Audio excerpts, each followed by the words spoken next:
Good evening. Tēnā koutou katoa, and no matter when you happen to be listening to this, it is always evening here at Tom's Terror Trove, and welcome to tonight's story, The Whisperer in Darkness by H.P. Lovecraft.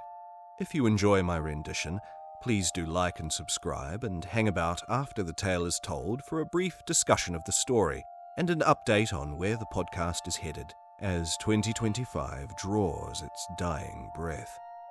Now, settle in for The Whisperer in Darkness by H.P. Lovecraft. 1. Bear in mind closely that I did not see any actual visual horror at the end.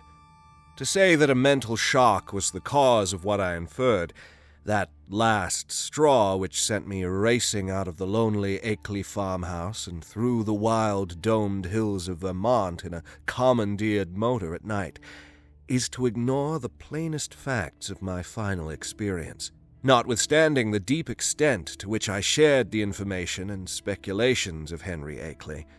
The things I saw and heard, and the admitted vividness of the impression produced on me by these things, I cannot prove even now whether I was right or wrong in my hideous inference.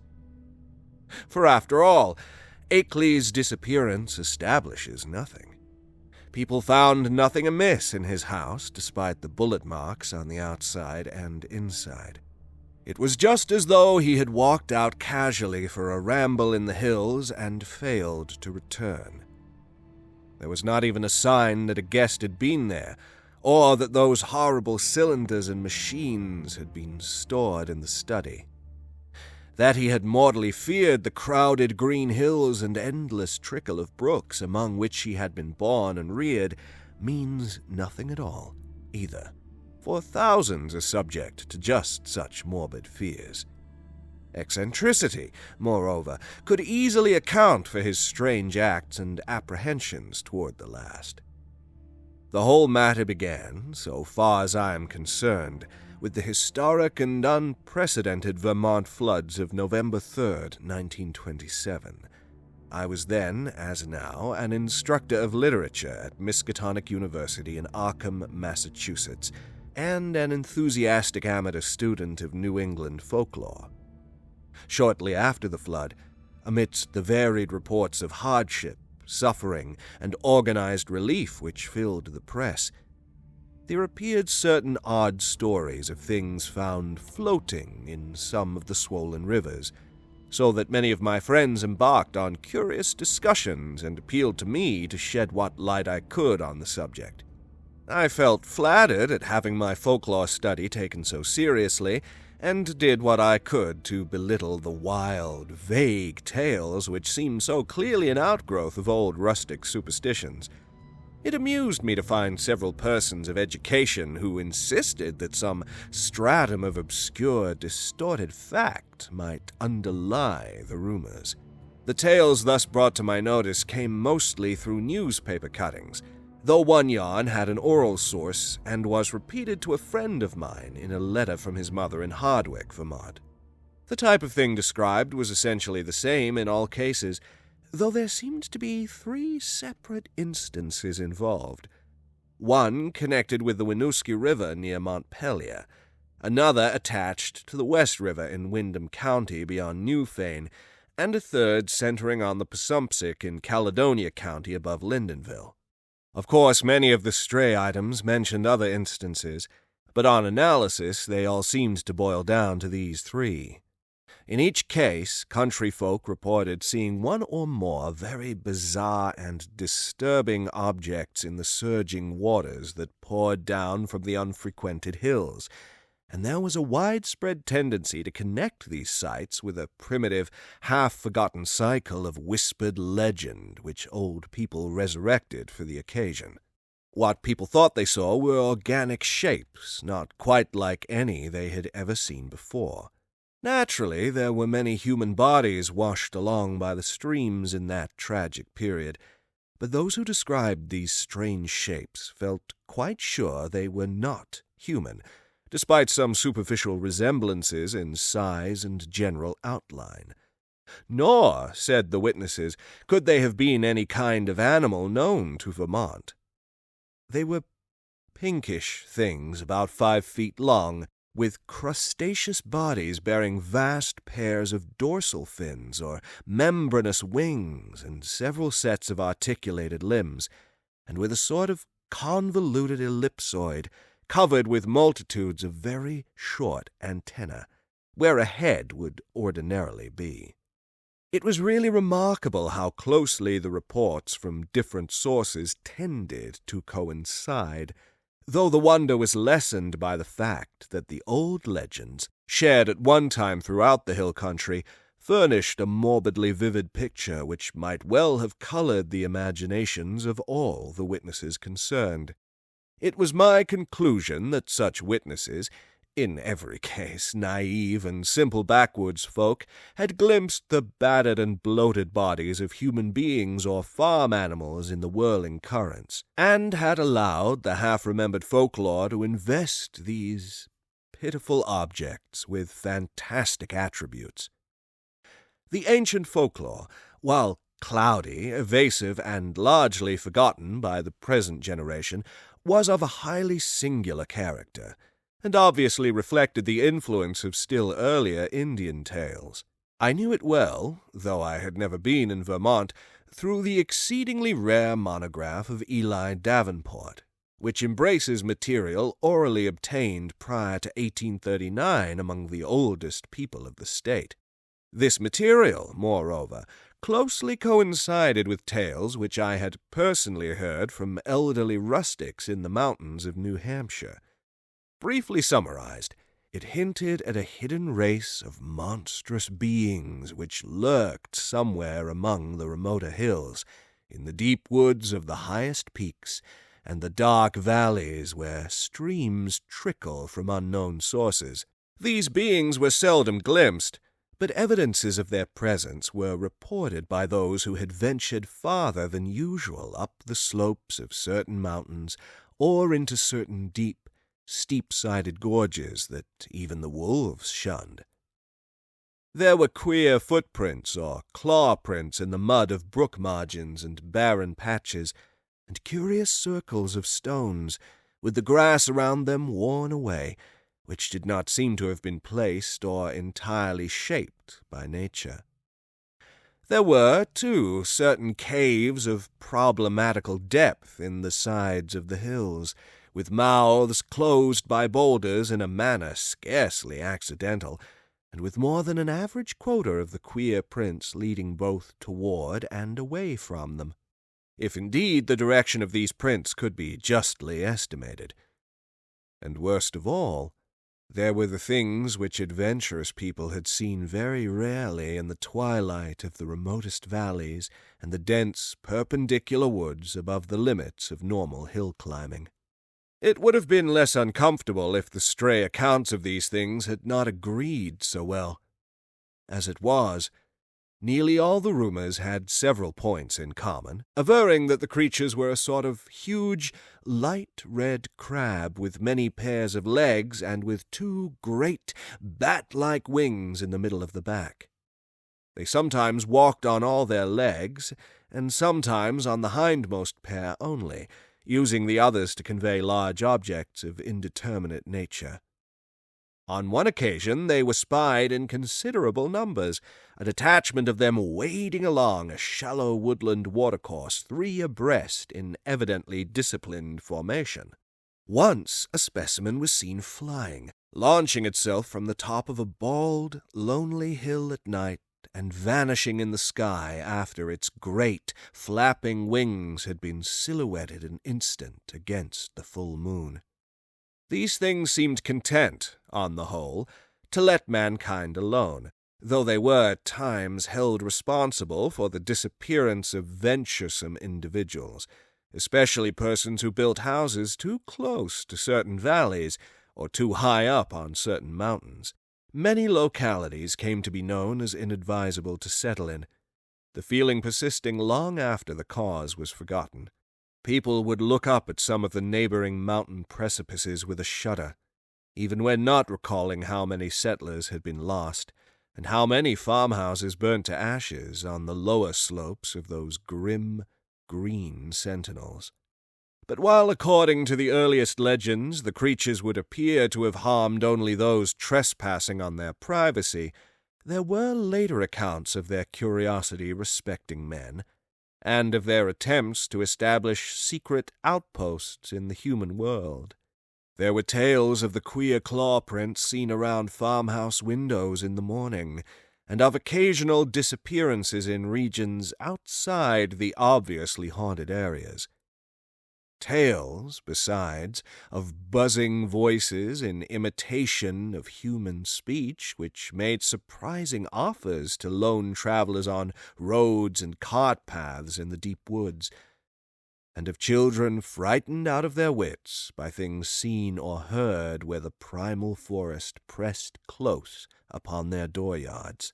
In the final layer of legends, the layer just preceding the decline of superstition and the abandonment of close contact with the dreaded places, there are shocked references to hermits and remote farmers who at some period of life appeared to have undergone a repellent mental change, and were shunned and whispered about as mortals who had sold themselves to the strange beings. In one of the northeastern counties, it seemed to be a fashion, about 1800, to accuse eccentric and unpopular recluses of being allies or representatives of the abhorred things. As to what the things were, explanations naturally varied. The common name applied to them was those ones, or the old ones, though other terms had a local and transient use. Perhaps the bulk of the Puritan settlers set them down bluntly as familiars of the devil, and made them a basis of odd theological speculation. Those with Celtic legendary in their heritage, mainly the Scotch-Irish element of New Hampshire and their kindred who had settled in Vermont on Governor Wentworth's colonial grants, linked them vaguely with the malign fairies and little people of the bogs and raths, and protected themselves with scraps of incantation handed down through many generations. But the Indians had the most fantastic theories of all. While different tribal legends differed, there was a marked consensus of belief in certain vital particulars, it being unanimously agreed that the creatures were not native to this earth. The Pennacook myths, which were the most consistent and picturesque, taught that the winged ones came from the Great Bear in the sky, and had mines in our earthly hills whence they took a kind of stone that they could not get on any other world. They did not live here, said the myths, but merely maintained outposts and flew back with vast cargoes of stone to their own stars in the north. They harmed only those earth people who got too near them or spied upon them. Animals shunned them through instinctive hatred, not because of being hunted. They could not eat the things and animals of earth, but brought their own food from the stars. It was bad to get near them, and sometimes young hunters who went into their hills never came back. It was not good, either, to listen to what they whispered at night in the forest with voices like a bee's that tried to be like the voices of men. They knew the speech of all kinds of men, Pennacooks, Hurons, men of the 5 Nations, but did not seem to have or need any speech of their own. They talked with their heads, which changed color in different ways to mean different things. All the legendary, of course, white and Indian alike, died down during the 19th century, except for occasional atavistical flare-ups. The ways of the Vermonters became settled, and once their habitual paths and dwellings were established according to a certain fixed plan, they remembered less and less what fears and avoidances had determined that plan, and even that there had been any fears or avoidances. Most people simply knew that certain hilly regions were considered as highly unhealthy, unprofitable, and generally unlucky to live in, and that the farther one kept from them, the better off one usually was. In time, the ruts of custom and economic interest became so deeply cut in approved places that there was no longer any reason for going outside them, and the haunted hills were left deserted by accident rather than by design. Save during infrequent local scares, only wonder-loving grandmothers and retrospective nonagenarians ever whispered of beings dwelling in those hills, and even such whisperers admitted that there was not much to fear from those beings now that they were used to the presence of houses and settlements, and now that human beings let their chosen territory severely alone. All this I had known from my reading, and from certain folk tales picked up in New Hampshire. Hence, when the flood-time rumors began to appear, I could easily guess what imaginative background had evolved them. I took great pains to explain this to my friends, and was correspondingly amused when several contentious souls continued to insist on a possible element of truth in the reports. Such persons tried to point out that the early legends had a significant persistence and uniformity, and that the virtually unexplored nature of the Vermont hills made it unwise to be dogmatic about what might or might not dwell among them. Nor could they be silenced by my assurance that all the myths were of a well-known pattern common to most of mankind, and determined by early phases of imaginative experience which always produced the same type of delusion. It was of no use to demonstrate to such opponents that the Vermont myths differed but little in essence from those universal legends of natural personification which filled the ancient world with fauns and dryads and satyrs, suggested the Kalakanzari of modern Greece, and gave to wild Wales and Ireland their dark hints of strange, small, and terrible hidden races of troglodytes and burrowers. No use either to point out the even more startlingly similar belief of the Nepalese hill tribes in the dreaded Migo, or abominable snowmen who lurk hideously amidst the ice and rock pinnacles of the Himalayan summits. When I brought up this evidence, my opponents turned it against me by claiming that it must imply some actual historicity for the ancient tales, that it must argue the real existence of some queer elder Earth race driven to hiding after the advent and dominance of mankind, which might very conceivably have survived in reduced numbers to relatively recent times, or even to the present. The more I laughed at such theories, the more these stubborn friends asseverated them, adding that even without the heritage of legend, the recent reports were too clear, consistent, detailed, and sanely prosaic in manner of telling to be completely ignored. 2 or 3 fanatical extremists went so far as to hint at possible meanings in the ancient Indian tales which gave the hidden beings a non-terrestrial origin, citing the extravagant books of Charles Fort with their claims that voyagers from other worlds and outer space have often visited Earth. Most of my foes, however, were merely romanticists who insisted on trying to transfer to real life the fantastic lore of lurking little people, made popular by the magnificent horror fiction of Arthur Machen. 2. As was only natural under the circumstances, this piquant debating finally got into print in the form of letters to the Arkham Advertiser, some of which were copied in the press of those Vermont regions whence the flood stories came. The Rutland Herald gave half a page of extracts from the letters on both sides, while the Brattleboro Reformer printed one of my long historical and mythological summaries in full, with some accompanying comments in the Pendrifter's thoughtful column which supported and applauded my skeptical conclusions. By the spring of 1928 I was almost a well-known figure in Vermont, notwithstanding the fact that I had never set foot in the state. Then came the challenging letters from Henry Akely, which impressed me so profoundly, and which took me for the first and last time to that fascinating realm of crowded green precipices and muttering forest streams. Most of what I now know of Henry Wentworth Akely was gathered by correspondence with his neighbors and with his only son in California, after my experience in his lonely farmhouse. He was, I discovered, the last representative on his home soil of a long, locally distinguished line of jurists, administrators, and gentlemen agriculturists. In him, however, the family mentally had veered away from practical affairs to pure scholarship, so that he had been a notable student of mathematics, astronomy, biology, anthropology, and folklore at the University of Vermont.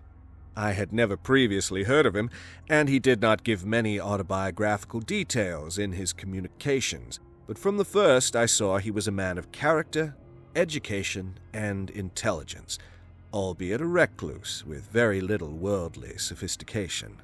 Despite the incredible nature of what he claimed, I could not help at once taking Akely more seriously than I had taken any of the other challenges of my views. For one thing, he was really close to the actual phenomena, visible and tangible, that he speculated so grotesquely about. And for another thing, he was amazingly willing to leave his conclusions in a tentative state like a true man of science. He had no personal preferences to advance, and he was always guided by what he took to be solid evidence. Of course, I began by considering him mistaken, but gave him credit for being intelligently mistaken, and at no time did I emulate some of his friends in attributing his ideas and his fear of the lonely green hills to insanity. I could see there was a great deal to the man, and knew that what he reported must surely come from strange circumstances deserving investigation, however little it might have to do with the fantastic causes he assigned. Later on, I received from him certain material proofs which placed the matter on a somewhat different and bewilderingly bizarre basis. I cannot do better than transcribe in full, so far as is possible, the long letter in which Akely introduced himself, and which formed such an important landmark in my own intellectual history. It is no longer in my possession, but my memory holds almost every word of its portentous message, and again I affirm my confidence in the sanity of the man who wrote it. Here is the text, a text which reached me in the cramped, archaic-looking scrawl of one who had obviously not mingled much with the world during his sedate, scholarly life. RFD2, Townsend, Wyndham Company, Vermont, May 5th, 1928. Albert N. Wilmarth, Esquire, 118 Saltonstall Street, Arkham, Massachusetts. My dear Sir, I have read with great interest the Brattleboro Reformer's reprint, April 23rd, 28, of your letter on the recent stories of strange bodies seen floating in our flooded streams last fall, and on the curious folklore they so well agree with.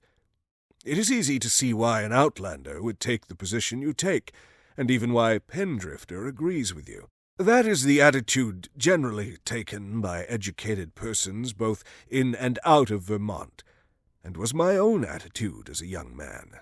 I am now 57, before my studies, both general and in Davenport's book, led me to do some exploring in parts of the hills hereabouts not usually visited. I was directed toward such studies by the queer old tales I used to hear from elderly farmers of the more ignorant sort. But now I wish I had let the whole matter alone. I might say, with all proper modesty, that the subject of anthropology and folklore is by no means strange to me. I took a good deal of it at college, and am familiar with most of the standard authorities, such as Tyler, Lubbock, Fraser, Quatrefages, Murray, Osborne, Keith, Bull, G., Eliot, Smith, and so on. It is no news to me that tales of hidden races are as old as all mankind. I have seen the reprints of letters from you, and those arguing with you in the Rutland Herald, and I guess I know about where your controversy stands at the present time. What I desire to say now is that I am afraid your adversaries are nearer right than yourself, even though all reason seems to be on your side. They are nearer right than they realize themselves, for of course they go only by theory, and cannot know what I know. If I knew as little of the matter as they, I would not feel justified in believing as they do. I would be wholly on your side. You can see that I am having a hard time getting to the point, probably because I really dread getting to the point. But the upshot of the matter is that I have certain evidence that monstrous things do indeed live in the woods on the high hills which nobody visits. I have not seen any of the things floating in the rivers as reported, but I have seen things like them under circumstances I dread to repeat. I have seen footprints, and of late have seen them nearer my own home. I live in the old Akely place south of Townsend Village, on the side of Dark Mountain, than I dare tell you now. And I have overheard voices in the woods at certain points that I will not even begin to describe on paper.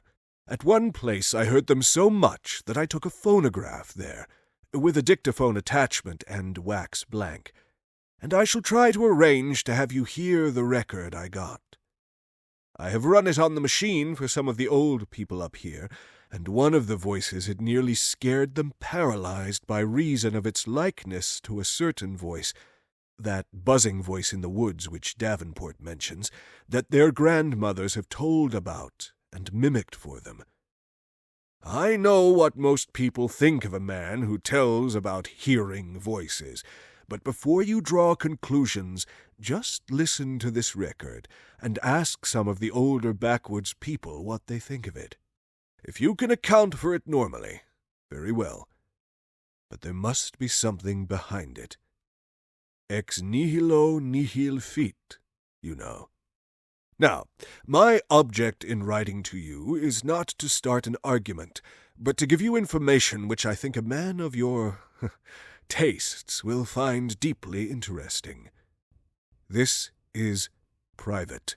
Publicly I am on your side, for certain things show me that it does not do for people to know too much about these matters. My own studies are now wholly private, and I would not think of saying anything to attract people's attention and cause them to visit the places I have explored.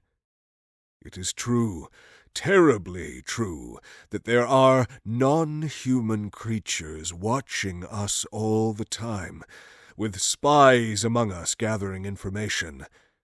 It is from a wretched man who, if he was sane, as I think he was one of those spies, that I got a large part of my clues to the matter.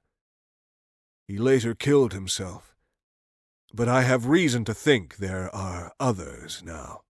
The things come from another planet, being able to live in interstellar space and fly through it on clumsy, powerful wings which have a way of resisting the ether, but which are too poor at steering to be of much use in helping them about on Earth. I will tell you about this later if you do not dismiss me at once as a madman. They come here to get metals from mines that go deep under the hills, and I think I know where they come from. They will not hurt us if we let them alone, but no one can say what will happen if we get too curious about them. Of course, a good army of men could wipe out their mining colony. That is what they are afraid of. But if that happened, more would come from outside, any number of them. They could easily conquer the earth, but have not tried so far because they have not needed to. They would rather leave things as they are to save bother. I think they mean to get rid of me because of what I have discovered. There is a great black stone with unknown hieroglyphics half worn away which I found in the woods on Round Hill, east of here. And after I took it home, everything became different. If they think I suspect too much, they will either kill me or take me off the earth to where they come from. They like to take away men of learning once in a while, to keep informed on the state of things in the human world. This leads me to my secondary purpose in addressing you, namely, to urge you to hush up the present debate rather than give it more publicity.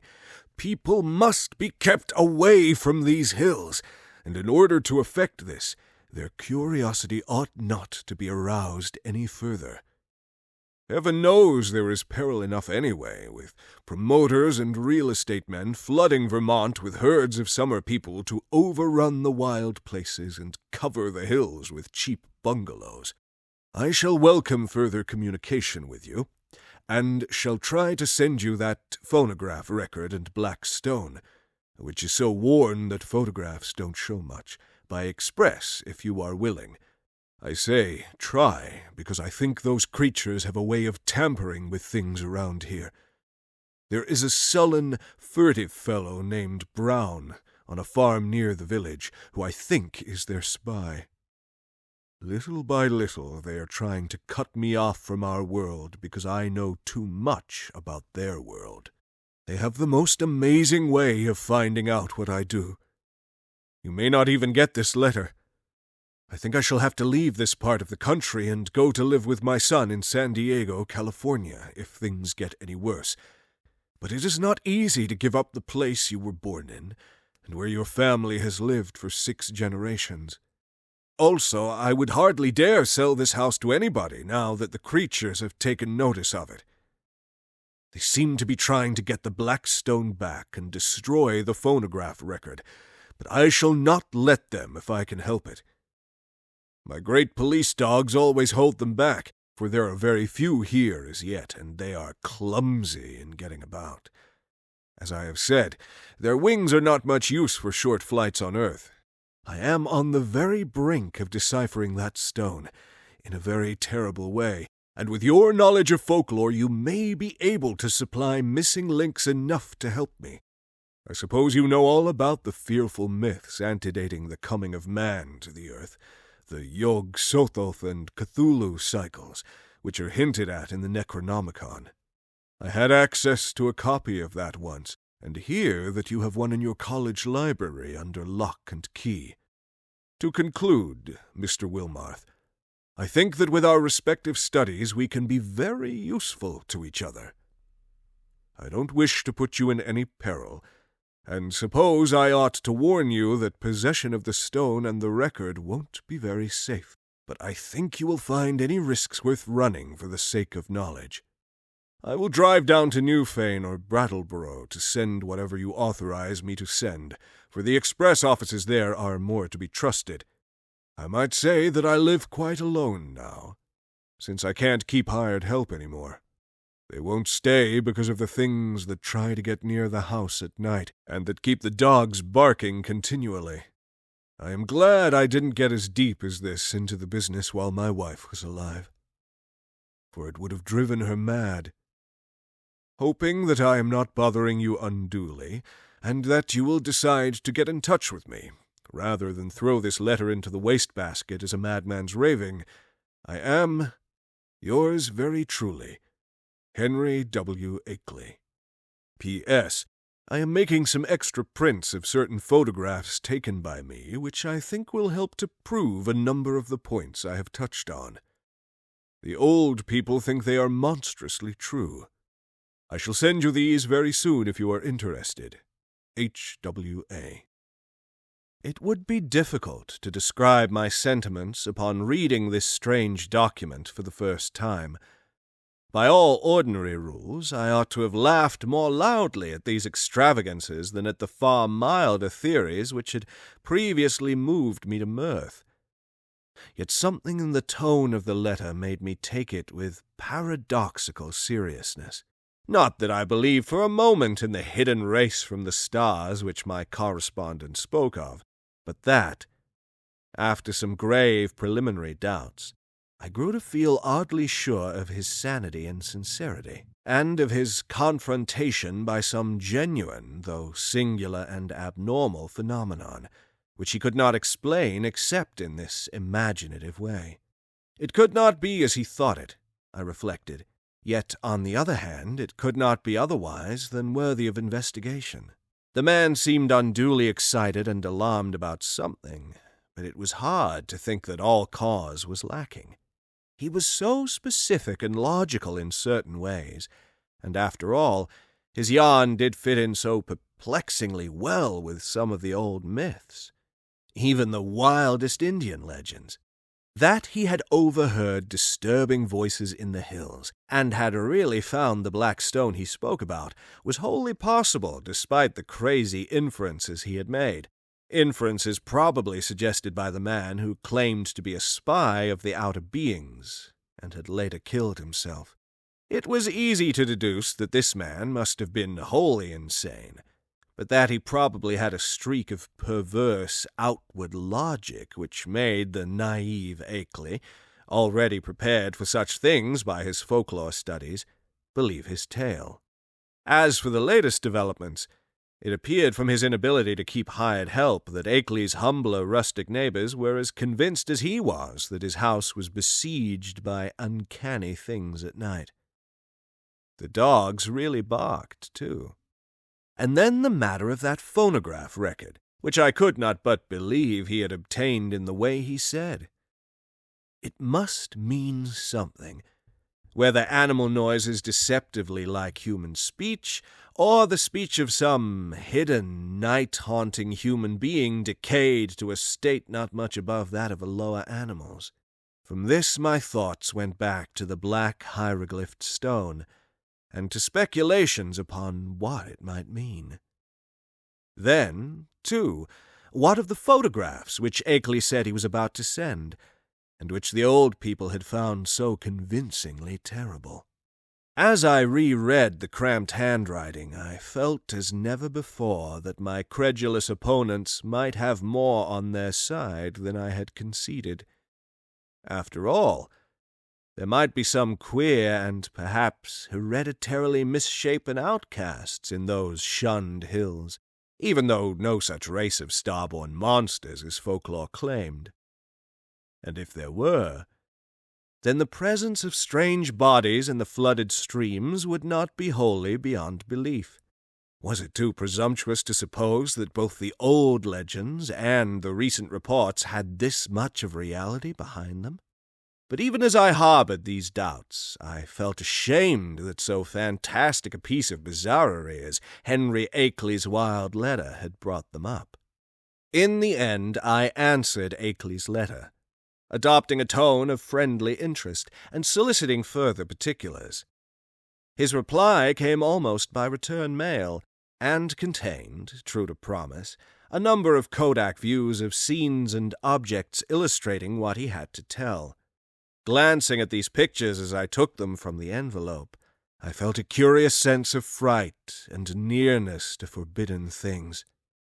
For in spite of the vagueness of most of them, they had a damnably suggestive power which was intensified by the fact of their being genuine photographs, actual optical links with what they portrayed, and the product of an impersonal transmitting process without prejudice, fallibility, or mendacity.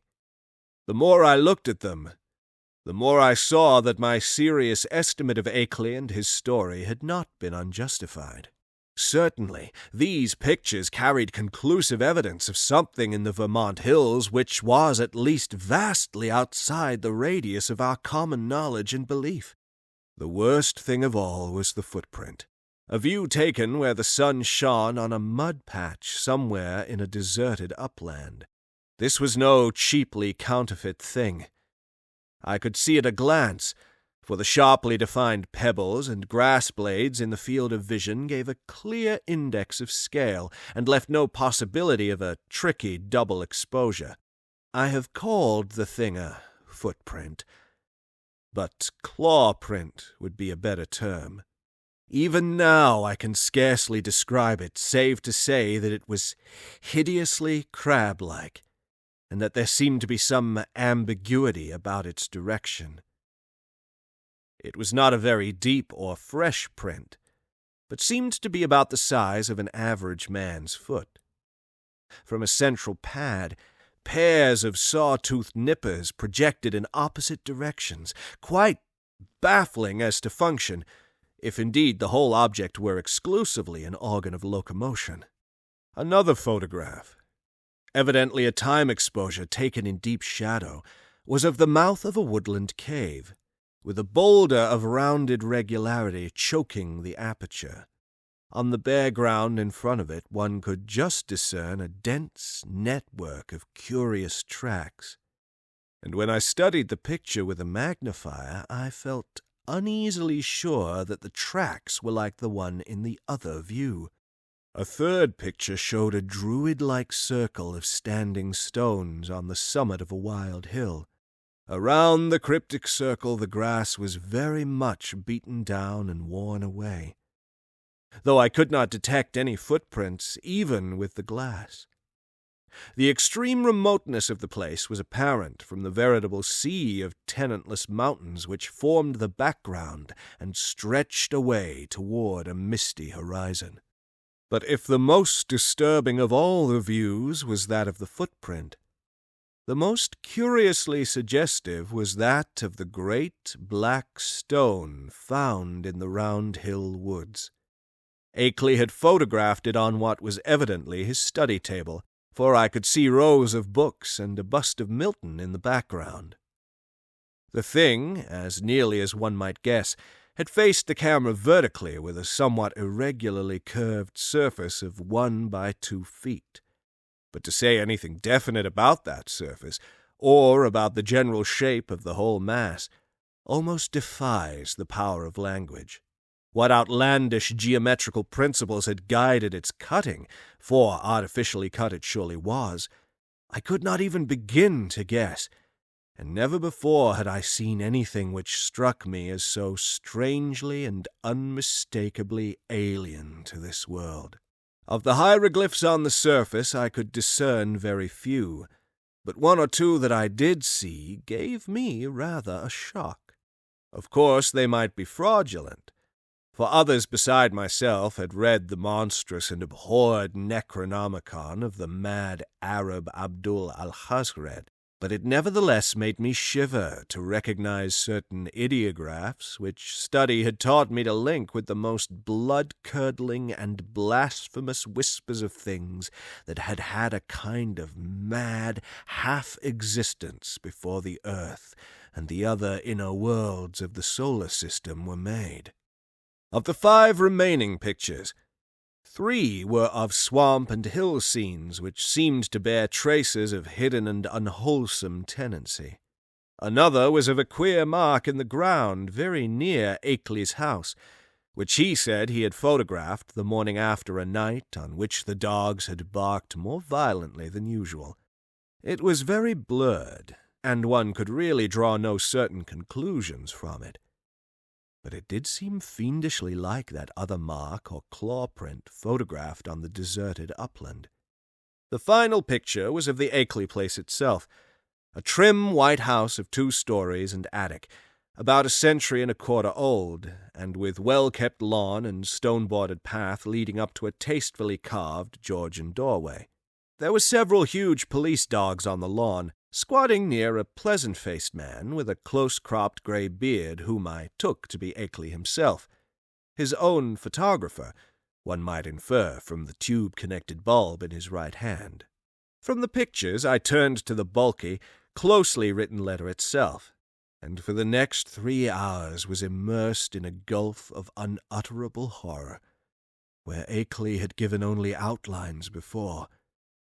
He now entered into minute details, presenting long transcripts of words overheard in the woods at night, long accounts of monstrous, pinkish forms spied in thickets at twilight on the hills, and a terrible cosmic narrative derived from the application of profound and varied scholarship to the endless bygone discourses of the mad, self-styled spy who had killed himself.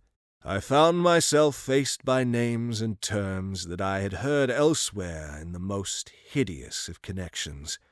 Yugoth, Great Cthulhu, Tsatogwa, Yog-Sothoth, Reliech, Nyarlathotep, Azathoth, Hastur, Yan, Leng, the Great Lake of Hali, Bethmura, the Yellow Sign, Lemur, Cthulhos, Bran, and the Magnum Innominandum. and was drawn back through nameless eons and inconceivable dimensions to worlds of elder, outer entity at which the crazed author of the Necronomicon had only guessed in the vaguest way. I was told of the pits of primal life, and of the streams that had trickled down therefrom, and finally of the tiny rivulet from one of those streams which had become entangled with the destinies of our own earth. My brain whirled, and where before I had attempted to explain things away, I now began to believe in the most abnormal and incredible wonders. The array of vital evidence was damnably vast and overwhelming, and the cool, scientific attitude of Akely, an attitude removed as far as imaginable from the demented, the fanatical, the hysterical, or even the extravagantly speculative, had a tremendous effect on my thought and judgment. By the time I laid the frightful letter aside, I could understand the fears he had come to entertain, and was ready to do anything in my power to keep people away from those wild, haunted hills. Even now, when time has dulled the impression and made me half question my own existence and horrible doubts, there are things in that letter of Akely's which I would not quote, or even form into words on paper. I am almost glad that the letter and record and photographs are gone now, and I wish, for reasons I shall soon make clear, that the new planet beyond Neptune had not been discovered. With the reading of that letter, my public debating about the Vermont horror permanently ended. Arguments from opponents remained unanswered, or put off with promises, and eventually the controversy petered out into oblivion. During late May and June I was in constant correspondence with Akely, though once in a while a letter would be lost, so that we would have to retrace our ground and perform considerable laborious copying. What we were trying to do, as a whole, was to compare notes in matters of obscure mythological scholarship and arrive at a clearer correlation of the Vermont horrors with the general body of primitive world legend. For one thing, we virtually decided that these morbidities and the hellish Himalayan Mi-Go were one and the same order of incarnated nightmare. There were also absorbing zoological conjectures, which I would have referred to Professor Dexter in my own college, but for Akely's imperative command to tell no one of the matter before us. If I seem to disobey that command now, it is only because I think that at this stage a warning about those farther Vermont hills, and about those Himalayan peaks which bold explorers are more and more determined to ascend, is more conducive to public safety than silence would be. One specific thing we were leading up to was a deciphering of the hieroglyphics on that infamous black stone. A deciphering which might well place us in possession of secrets deeper and more dizzying than any formerly known to man. 3. Toward the end of June, the phonograph record came, shipped from Brattleboro, since Akely was unwilling to trust conditions on the branch line north of there. He had begun to feel an increased sense of espionage aggravated by the loss of some of our letters, and said much about the insidious deeds of certain men whom he considered tools and agents of the hidden things. Most of all, he suspected the surly farmer Walter Brown, who lived alone on a run-down hillside place near the deep woods, and who was often seen loafing around corners in Brattleboro, Bellows Falls, Newfane, and South Londonderry in the most inexplicable and seemingly unmotivated way.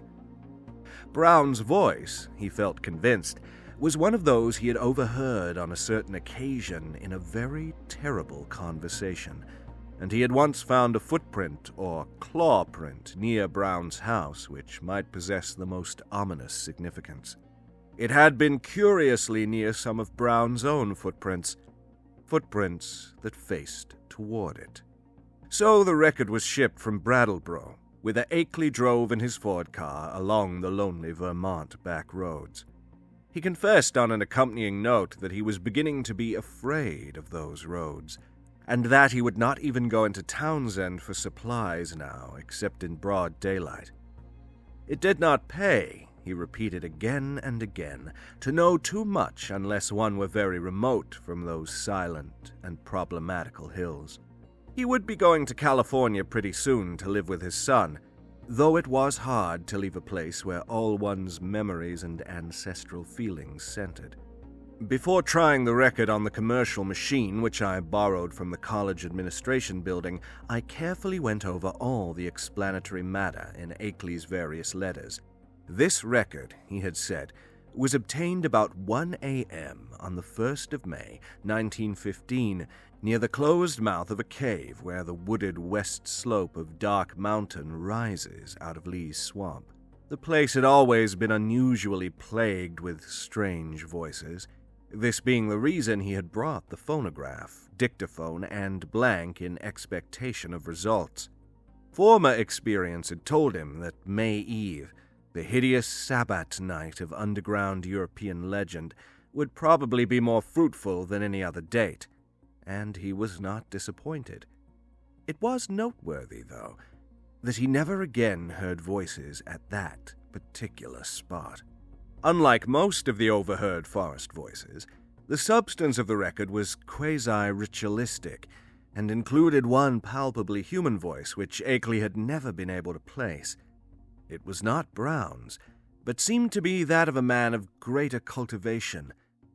The second voice, however, was the real crux of the thing, for this was the accursed buzzing which had no likeness to humanity, despite the human words which it uttered in good English grammar and a scholarly accent. The recording phonograph and dictaphone had not worked uniformly well, and had of course been at a great disadvantage because of the remote and muffled nature of the overhead ritual, so that the actual speech secured was very fragmentary. Akely had given me a transcript of what he believed the spoken words to be, and I glanced through this again as I prepared the machine for action. The text was darkly mysterious, rather than openly horrible, though a knowledge of its origin and manner of gathering gave it all the associative horror which any words could well possess. I will present it here in full as I remember it, and I am fairly confident that I know it correctly by heart, not only from reading the manuscript, but from playing the record itself over and over again. It is not a thing which one might readily forget. Is the Lord of the Woods, even to, and the gifts of the men of so that the wells of night to the gulfs of space, and from the gulfs of space to the wells of night, ever the praises of great Cthulhu, of Tsatogwa, and of him who is not to be named, ever their praises and abundance to the black goat of the woods, Hiya, Shub-Nigurat, the goat with 1,000 young. Hiya, Shub-Nigurat, the black goat of the woods with 1,000 young. And it has come to pass that the Lord of the Woods, being 7 and 9 down the onyx steps, tributes to him in the gulf, Azathoth, he of whom thou hast taught us on the wings of night, out beyond space, out beyond the whereof Yugoth is the youngest child, rolling alone in black ether at the rim. Go out among men and find the ways thereof, that he in the gulf may know. To me, Alethotep, mighty messenger, must all things be told, and he shall put on the semblance of men, the waxen mask and the robe that hides, and come down from the world of 7 suns to mock. Alethotep, great messenger, bringer of strange joy to Yugoth through the void, father of the 1,000,000 favored ones, stalker among the... Such were the words for which I was to listen when I started the phonograph. It was with a trace of genuine dread and reluctance that I pressed the lever and heard the preliminary scratching of the sapphire point. And I was glad that the first faint, fragmentary words were in a human voice, a mellow, educated voice which seemed vaguely Bostonian in accent, and which was certainly not that of any native of the Vermont hills. As I listened to the tantalizingly feeble rendering, I seemed to find the speech identical with Akely's carefully prepared transcript. On it chanted, in that mellow Bostonian voice, "Ia shub Nigorath, the goat with 1,000 young." And then I heard the other voice. To this hour I shudder retrospectively when I think of how it struck me, prepared though I was by Akely's accounts. Those to whom I have since described the record profess to find nothing but cheap imposture or madness in it. But could they have heard the accursed thing itself, or read the bulk of Akely's correspondence, especially that terrible and encyclopedic second letter, I know they would think differently. It is, after all, a tremendous pity that I did not disobey Akely and play the record for others. A tremendous pity, too, that all of his letters were lost. To me, with my first-hand impression of the actual sounds, and with my knowledge of the background and surrounding circumstances, the voice was a monstrous thing. It swiftly followed the human voice in ritualistic response, but in my imagination it was a morbid echo winging its way across unimaginable abysses from unimaginable outer hells. It is more than 2 years now since I last ran off that blasphemous waxen cylinder, but at this moment, and at all other moments, I can still hear that feeble, fiendish buzzing as it reached me for the first time. Ia shub Nigorath, the black goat of the woods with 1,000 young. But though that voice is always in my ears, I have not even yet been able to analyze it well enough for a graphic description. It was like the drone of some loathsome, gigantic insect, ponderously shaped into the articulate speech of an alien species, and I am perfectly certain that the organs producing it can have no resemblance to the vocal organs of man, or indeed to those of any of the mammalia. There were singularities in timbre, range, and overtones which placed this phenomenon wholly outside the sphere of humanity and earth life. Its sudden advent that first time almost stunned me, and I heard the rest of the record through in a sort of abstracted daze.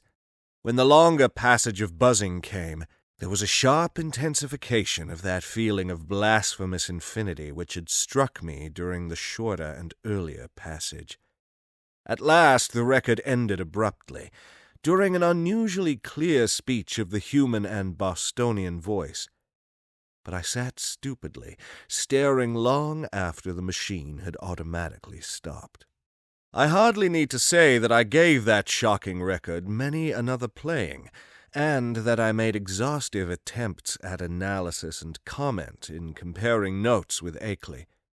It would be both useless and disturbing to repeat here all that we concluded, but I may hint that we agreed in believing we had secured a clue to the source of some of the most repulsive, primordial customs in the cryptic elder religions of mankind.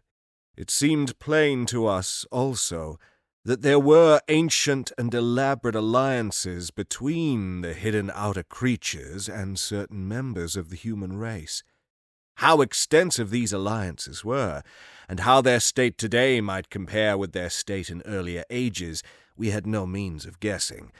Yet at best there was room for a limitless amount of horrified speculation. There seemed to be an awful, immemorial linkage in several definite stages betwixt man and nameless infinity.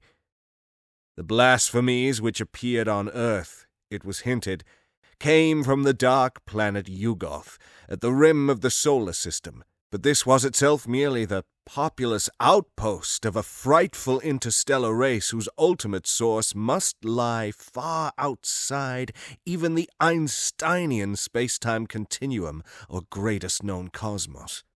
Meanwhile, we continued to discuss the Black Stone and the best way of getting it to Arkham, Akely deeming it inadvisable to have me visit him at the scene of his nightmare studies. For some reason or other, Akely was afraid to trust the thing to any ordinary or expected transportation route. His final idea was to take it across country to Bellows Falls and ship it on the Boston and Maine system through Keene and Winchendon and Fitchburg, even though this would necessitate his driving along somewhat lonelier and more forest-traversing hill roads than the main highway to Brattleboro. He had said he noticed a man around the express office at Brattleboro when he had sent the phonograph record, whose actions and expression had been far from reassuring. This man had seemed too anxious to talk with the clerks, and had taken the train on which the record was shipped. Akely confessed that he had not felt strictly at ease about that record until he heard from me of its safe receipt. About this time, the second week in July, another letter of mine went astray, as I learned through an anxious communication from Akely. After that he told me to address him no more at Townsend, but to send all mail in care of the general delivery at Brattleboro, whither he would make frequent trips, either in his car or on the motor coach line which had lately replaced passenger service on the lagging branch railway. I could see that he was getting more and more anxious, for he went into much detail about the increased barking of the dogs on moonless nights, and about the fresh claw prints he sometimes found in the road and in the mud at the back of his farmyard when morning came. Once he told me about a veritable army of prints drawn up in a line facing an equally thick and resolute line of dog tracks, and sent a loathsomely disturbing Kodak picture to prove it. That was after a night on which the dogs had outdone themselves in barking and howling. On the morning of Wednesday, July 18th, I received a telegram from Bellows Falls in which Akely said he was expressing the Black Stone over the B&M on train number 5508, leaving Bellows Falls at 12:15 p.m. Standard Time and due at the North Station in Boston at 4:12 p.m. It ought, I calculated, to get up to Arkham at least by the next noon, and accordingly I stayed in all Thursday morning to receive it.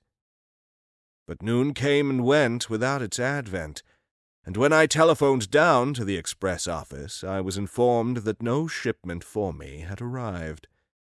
My next act, performed amidst a growing alarm, was to give a long-distance call to the express agent at the Boston North Station, and I was scarcely surprised to learn that my consignment had not appeared.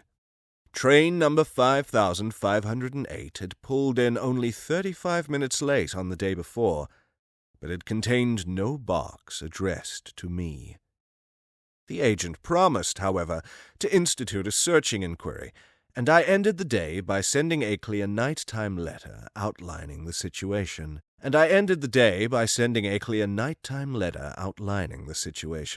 With commendable promptness, a report came from the Boston office on the following afternoon, the agent telephoning as soon as he learned the facts. It seemed that the railway express clerk on the number 5508 had been able to recall an incident which might have much bearing on my loss.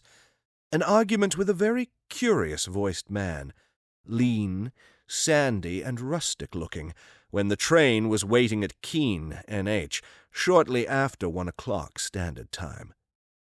The man, he said, was greatly excited about a heavy box which he claimed to expect, but which was neither on the train nor entered on the company's books.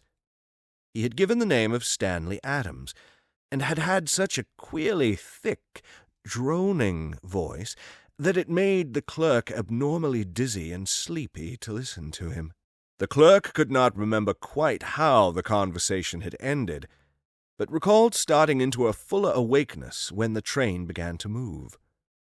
The Boston agent added that this clerk was a young man of wholly unquestioned veracity and reliability, of known antecedents, and long with the company.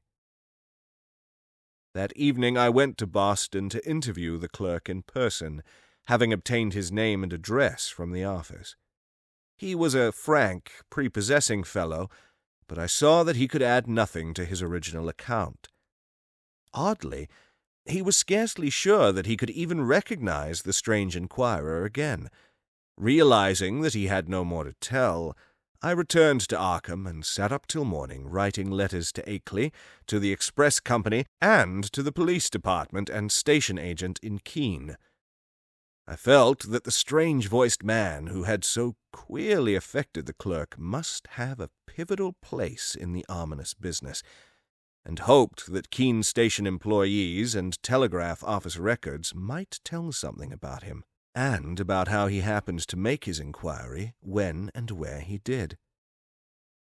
I must admit, however, that all my investigations came to nothing. The queer-voiced man had indeed been noticed around the Keene station in the early afternoon of July 18th, and one lounger seemed to couple him vaguely with a heavy box. But he was altogether unknown, and had not been seen before or since. He had not visited the telegraph office or received any message so far as could be learned, nor had any message which might justly be considered a notice of the Blackstone's presence on number 5508 come through the office for anyone. Naturally, Akely joined with me in conducting these inquiries, and even made a personal trip to Keene to question the people around the station. But his attitude toward the matter was more fatalistic than mine. He seems to find the loss of the box a portentous and menacing fulfillment of inevitable tendencies, and had no real hope at all of its recovery. He spoke of the undoubted telepathic and hypnotic powers of the hill creatures and their agents, and in one letter hinted that he did not believe the stone was on this earth any longer. For my part, I was duly enraged, for I had felt there was at least a chance of learning profound and astonishing things from the old, blurred hieroglyphs. The matter would have rankled bitterly in my mind had not Akely's immediate subsequent letters brought up a new phase of the whole horrible hill problem which at once seized all my attention. 4. The unknown things, Akely wrote in a script grown pitifully tremulous, had begun to close in on him with a wholly new degree of determination. The nocturnal barking of the dogs whenever the moon was dim or absent was hideous now, and there had been attempts to molest him on the lonely roads he had to traverse by day. On the 2nd of August, while bound for the village in his car, he had found a tree trunk laid in his path at a point where the highway ran through a deep patch of woods, while the savage barking of the 2 great dogs he had with him told all too well of the things which must have been lurking near. What would have happened had the dogs not been there, he did not dare guess, but he never went out now without at least 2 of his faithful and powerful pack. Other road experiences had occurred on August 5th and 6th, a shot grazing his car on one occasion, and the barking of the dogs telling of unholy woodland presences on the other. On August 15th I received a frantic letter which disturbed me greatly, and which made me wish Akely could put aside his lonely reticence and call in the aid of the law. There had been frightful happenings on the night of the 12th to 13th, bullets flying outside the farmhouse, and 3 of the 12 great dogs being found shot dead in the morning. There were myriads of claw prints in the road, with the human prints of Walter Brown among them. Akely had started to telephone to Brattleboro for more dogs, but the wire had gone dead before he had a chance to say much. Later he went to Brattleboro in his car, and learned there that linemen had found the main telephone cable neatly cut at a point where it ran through the deserted hills north of Newfane. But he was about to start home with 4 fine new dogs and several cases of ammunition for his big game repeating rifle. The letter was written at the post office in Brattleboro, and came through to me without delay. My attitude toward the matter was by this time quickly slipping from a scientific to an alarmedly personal one. I was afraid for Akely in his remote, lonely farmhouse, and half afraid for myself because of my now definite connection with the strange hill problem. The thing was reaching out so. Would it suck me in and engulf me? In replying to his letter, I urged him to seek help, and hinted that I might take action myself if he did not. I spoke of visiting Vermont in person, in spite of his wishes, and of helping him explain the situation to the proper authorities. In return, however, I received only a telegram from Bellows Falls, which read thus: "Appreciate your position, but can do nothing. Stop. Take no action yourself, for it could only harm both. Stop. Wait for explanation. Stop. Henry Akely." But the affair was steadily deepening.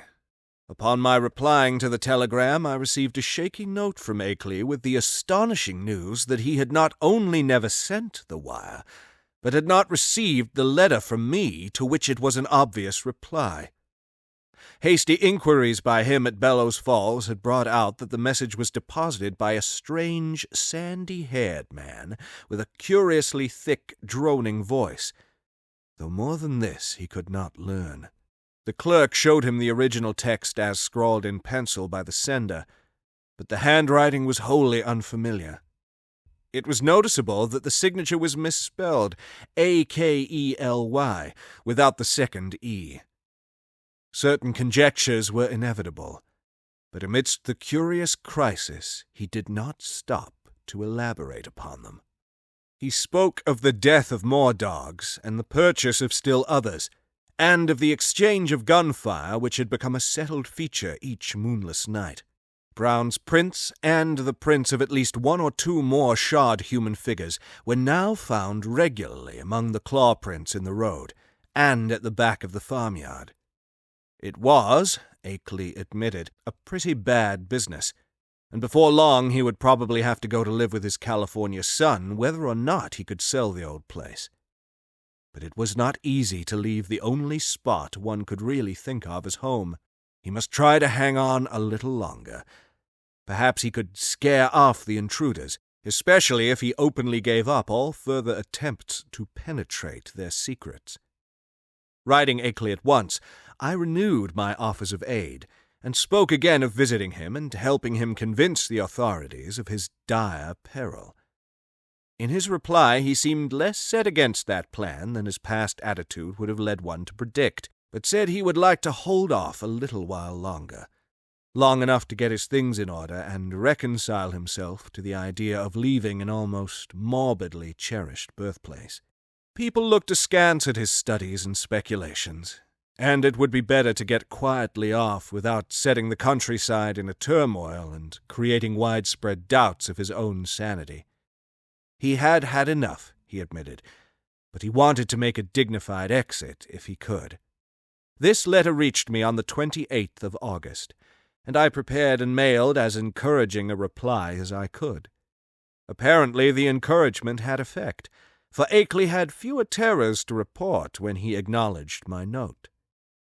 He was not very optimistic, though, and expressed the belief that it was only the full moon season which was holding the creatures off. He hoped there would not be many densely cloudy nights, and talked vaguely of boarding in Brattleboro when the moon waned. Again I wrote him encouragingly, but on September 5th there came a fresh communication which had obviously crossed my letter in the mails, and to this I could not give any such hopeful response. In view of its importance, I believe I had better give it in full, as best as I can do from memory of the shaky script. It ran substantially as follows. Monday. Dear Wilmarth, A rather discouraging P.S. to my last. Last night was thickly cloudy, though no rain and not a bit of moonlight got through. Things were pretty bad, and I think the end is getting near, in spite of all we have hoped. After midnight, something landed on the roof of the house, and the dogs all rushed up to see what it was. I could hear them snapping and tearing around, and then one managed to get on the roof by jumping from the low L. There was a terrible fight up there, and I heard a frightful buzzing which I'll never forget. And then there was a shocking smell. About the same time, bullets came through the window and nearly grazed me. I think the main line of the hill creatures had got close to the house when the dogs divided because of the roof business. What was up there I don't know yet, but I'm afraid the creatures are learning to steer better with their space wings. I put out the light and used the windows for loopholes, and raked all around the house with rifle fire, aimed just high enough not to hit the dogs. That seems to end the business. But in the morning I found great pools of blood in the yard, beside pools of a green sticky stuff that had the worst odor I have ever smelled. I climbed up on the roof and found more of the sticky stuff there. 5 of the dogs were killed. I'm afraid I hit one by aiming too low, for he was shot in the back. Now I am setting the panes the shots broke, and am going to Brattleboro for more dogs. I guess the men at the kennels think I am crazy. We'll drop another note later. Suppose I'll be ready for moving in a week or 2, though it nearly kills me to think of it. Hastily, Akely. But this was not the only letter from Akely to cross mine. On the next morning, September 6th, still another came. This time a frantic scrawl which utterly unnerved me and put me at a loss what to say or do next. Again, I cannot do better than quote the text as faithfully as memory will let me. Tuesday. Clouds didn't break, so no moon again, and going into the wane anyhow. I'd have the house wired for electricity and put in a searchlight if I didn't know they'd cut the cables as fast as they could be mended. I think I am going crazy. It may be that all I have ever written you is a dream or madness. It was bad enough before, but this time it is too much. They talked to me last night, talked in that cursed buzzing voice and told me things that I dare not repeat to you. I heard them plainly over the barking of the dogs, and once when they were drowned out, a human voice helped them. Keep out of this, Wilmarth. It is worse than either you or I ever suspected. They don't mean to let me get to California now. They want to take me off alive, or what theoretically and mentally amounts to alive. Not only to Yugoth, but beyond that, away outside the galaxy and possibly beyond the last curved rim of space. I told them I wouldn't go where they wish, or in the terrible way they propose to take me. But I am afraid it will be no use. My place is so far out that they may come by day as well as by night before long. 6 more dogs killed, and I felt presences all along the wooded parts of the road when I drove to Brattleboro today. It was a mistake for me to try to send you that phonograph record in black stone. Better smash the record before it's too late. We'll drop you another line tomorrow if I'm still here. Wish I could arrange to get my books and things to Brattleboro and board there. I would run off without anything if I could. But something inside my mind holds me back. I can slip out to Brattleboro where I ought to be safe, but I feel just as much a prisoner there as at the house. And I seem to know that I couldn't get much farther, even if I dropped everything and tried. It is horrible. Don't get mixed up in this. Yours, Akely. I did not sleep at all the night after receiving this terrible thing, and was utterly baffled as to Akely's remaining degree of sanity. The substance of the note was wholly insane, yet the manner of expression, in view of all that had gone before, had a grimly potent quality of convincingness. I made no attempt to answer it, thinking it better to wait until Akely might have time to reply to my latest communication. Such a reply indeed came on the following day, though the fresh material in it quite overshadowed any of the points brought up by the letter it nominally answered. Here is what I recall of the text, scrawled and blotted as it was in the course of a plainly frantic and hurried composition. Wednesday. W. Your letter came, but it's no use to discuss anything anymore. I am fully resigned. Wonder that I have even enough willpower left to fight them off. Can't escape even if I were willing to give up everything and run. They'll get me. Had a letter from them yesterday. RFD man brought it while I was at Brattleboro. Typed and postmarked Bellows Falls. Tells what they want to do with me. I can't repeat it. Look out for yourself, too. Smash that record. Cloudy nights keep up, and moon waning all the time. Wish I had dared to get help. It might brace up my willpower, but everyone who would dare to come at all would call me crazy unless there happened to be some proof. Couldn't ask people to come for no reason at all. Am all out of touch with everybody, and have been for years. But I haven't told you the worst, Wilmarth. Brace up to read this, for it will give you a shock. I am telling you the truth, though. It is this. I have seen and touched one of the things, or part of one of the things. God, man, but it's awful. It was dead, of course. One of the dogs had it, and I found it near the kennel this morning. I tried to save it in the woodshed to convince people of the whole thing, but it all evaporated in a few hours, nothing left. You know, all those things in the rivers were seen only on the first morning after the flood. And here's the worst. I tried to photograph it for you, but when I developed the film, there wasn't anything visible except the woodshed. What can the thing have been made of? I saw it and felt it, and they all leave footprints. It was surely made of matter. But what kind of matter? The shape can't be described. It was a great crab with a lot of pyramided fleshy rings or knots of thick, ropey stuff covered with feelers where a man's head would be. That green, sticky stuff is its blood or juice, and there are more of them due on Earth any minute. Walter Brown is missing, hasn't been seen loafing around any of his usual corners in the villages hereabouts. Must have got him with one of my shots, though the creatures always seem to try to take their dead and wounded away. Got into town this afternoon without any trouble, but I'm afraid they're beginning to hold off because they're sure of me. Am writing this in Brattleboro post office. This may be goodbye.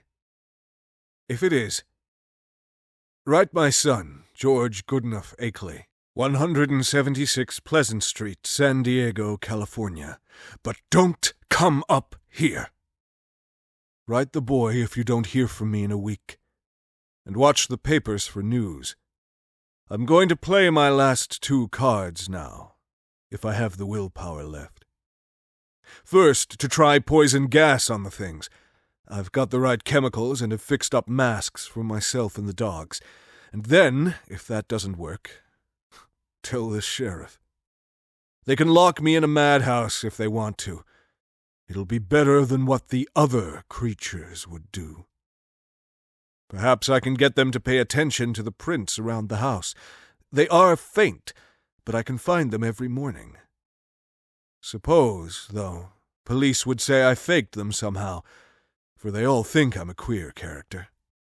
Must try to have a state policeman spend a night here and see for himself, though it would be just like the creatures to learn about it and hold off that night. They cut my wires whenever I try to telephone in the night. The linemen think it is very queer, and may testify for me if they don't go and imagine I cut them myself. I haven't tried to keep them repaired for over a week now. I could get some of the ignorant people to testify for me about the reality of the horrors, but everyone laughs at what they say. And anyway, they have shunned my place for so long that they don't know any of the new events. You couldn't get one of those run-down farmers to come within a mile of my house for love or money. The mail carrier hears what they say and jokes me about it. God, if I only dared tell him how real it is.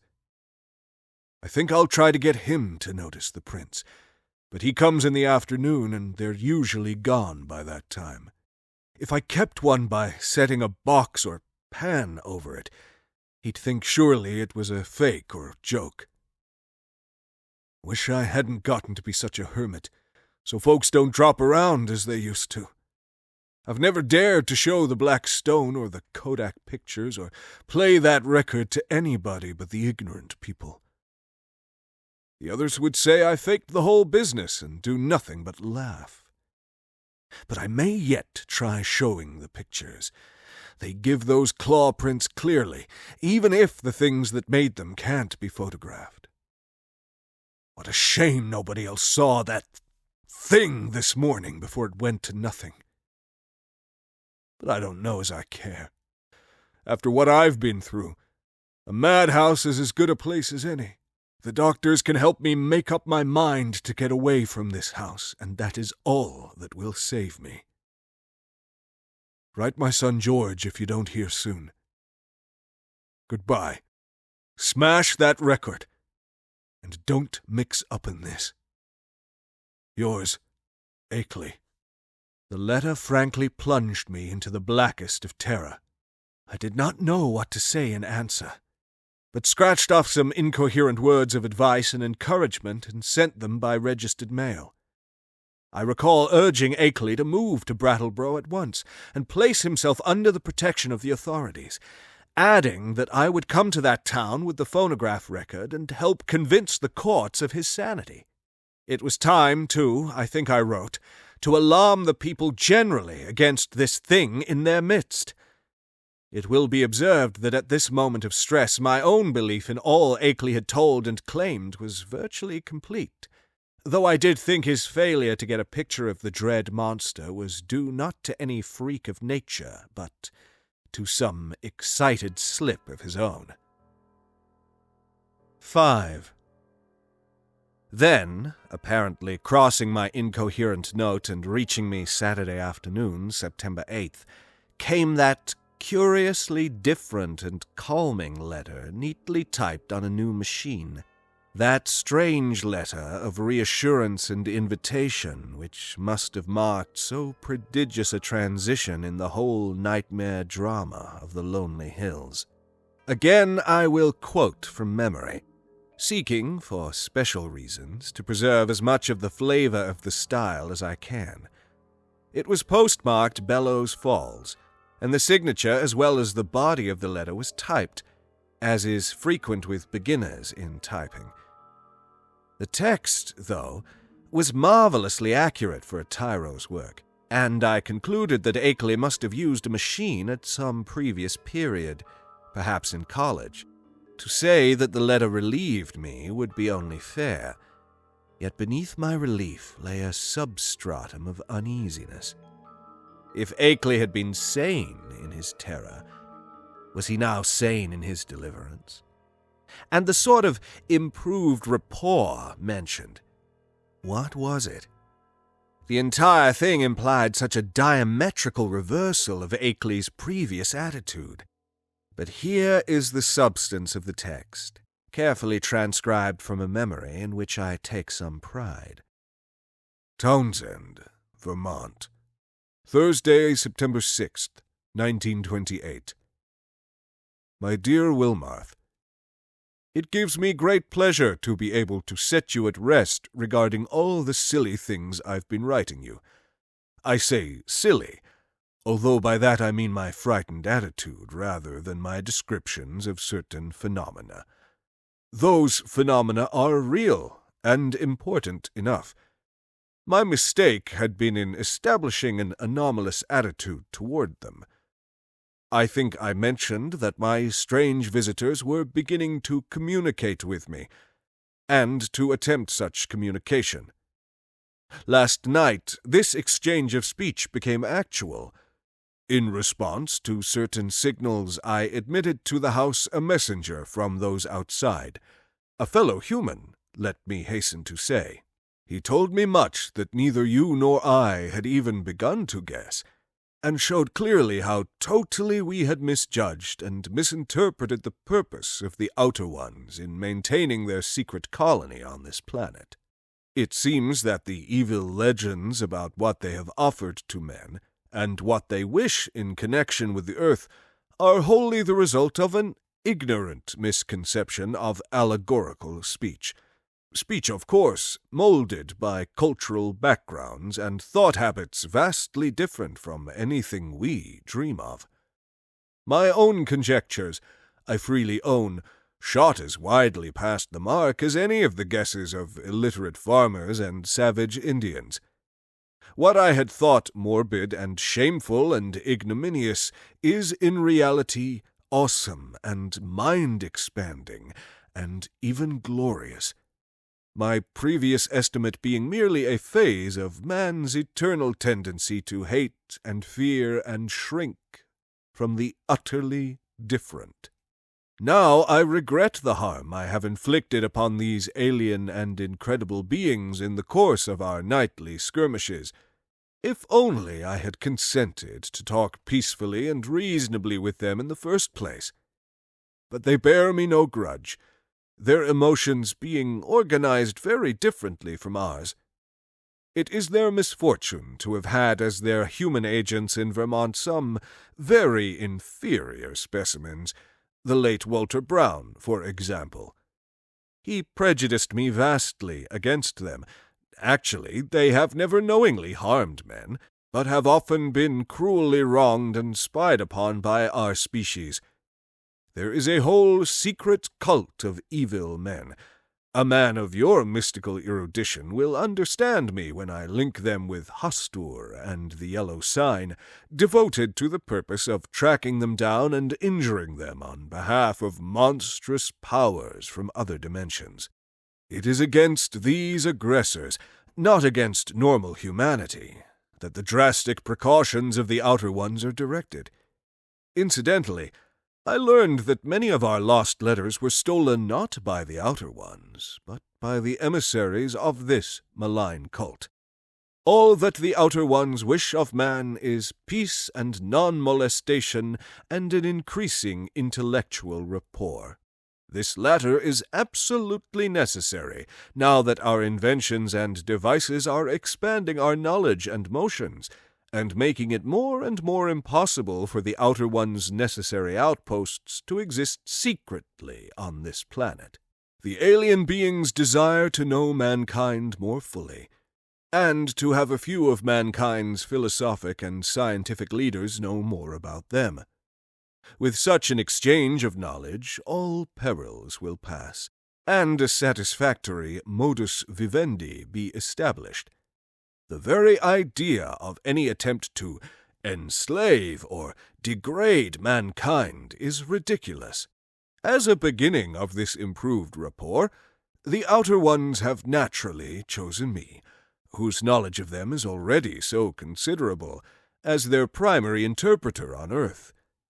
Much was told me last night. Facts of the most stupendous and vista-opening nature, and more will be subsequently communicated to me both orally and in writing.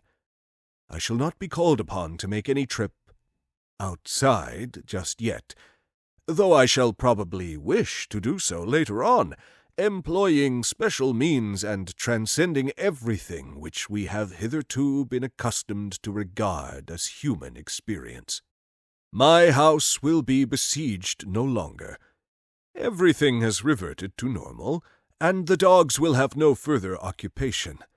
In place of terror, I have been given a rich boon of knowledge and intellectual adventure which few other mortals have ever shared. The outer beings are perhaps the most marvelous organic things in or beyond all space and time, members of a cosmos-wide race of which all other life forms are merely degenerate variants.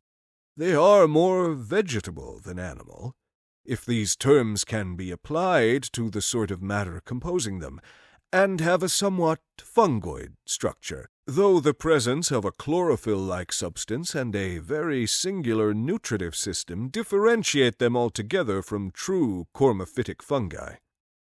Indeed, the type is composed of a form of matter totally alien to our part of space, with electrons having a wholly different vibration rate. That is why the beings cannot be photographed on the ordinary camera films and plates of our known universe, even though our eyes can see them. With proper knowledge, however, any good chemist could make a photographic emulsion which would record their images. The genus is unique in its ability to traverse the heatless and airless interstellar void in full corporeal form, and some of its variants cannot do this without mechanical and/or curious surgical transpositions.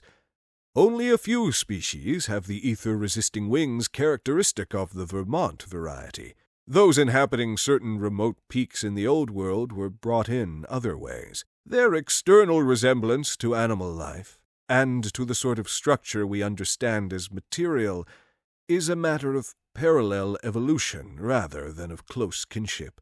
Their brain capacity exceeds that of any other surviving life form, although the winged types of our hill country are by no means the most highly developed.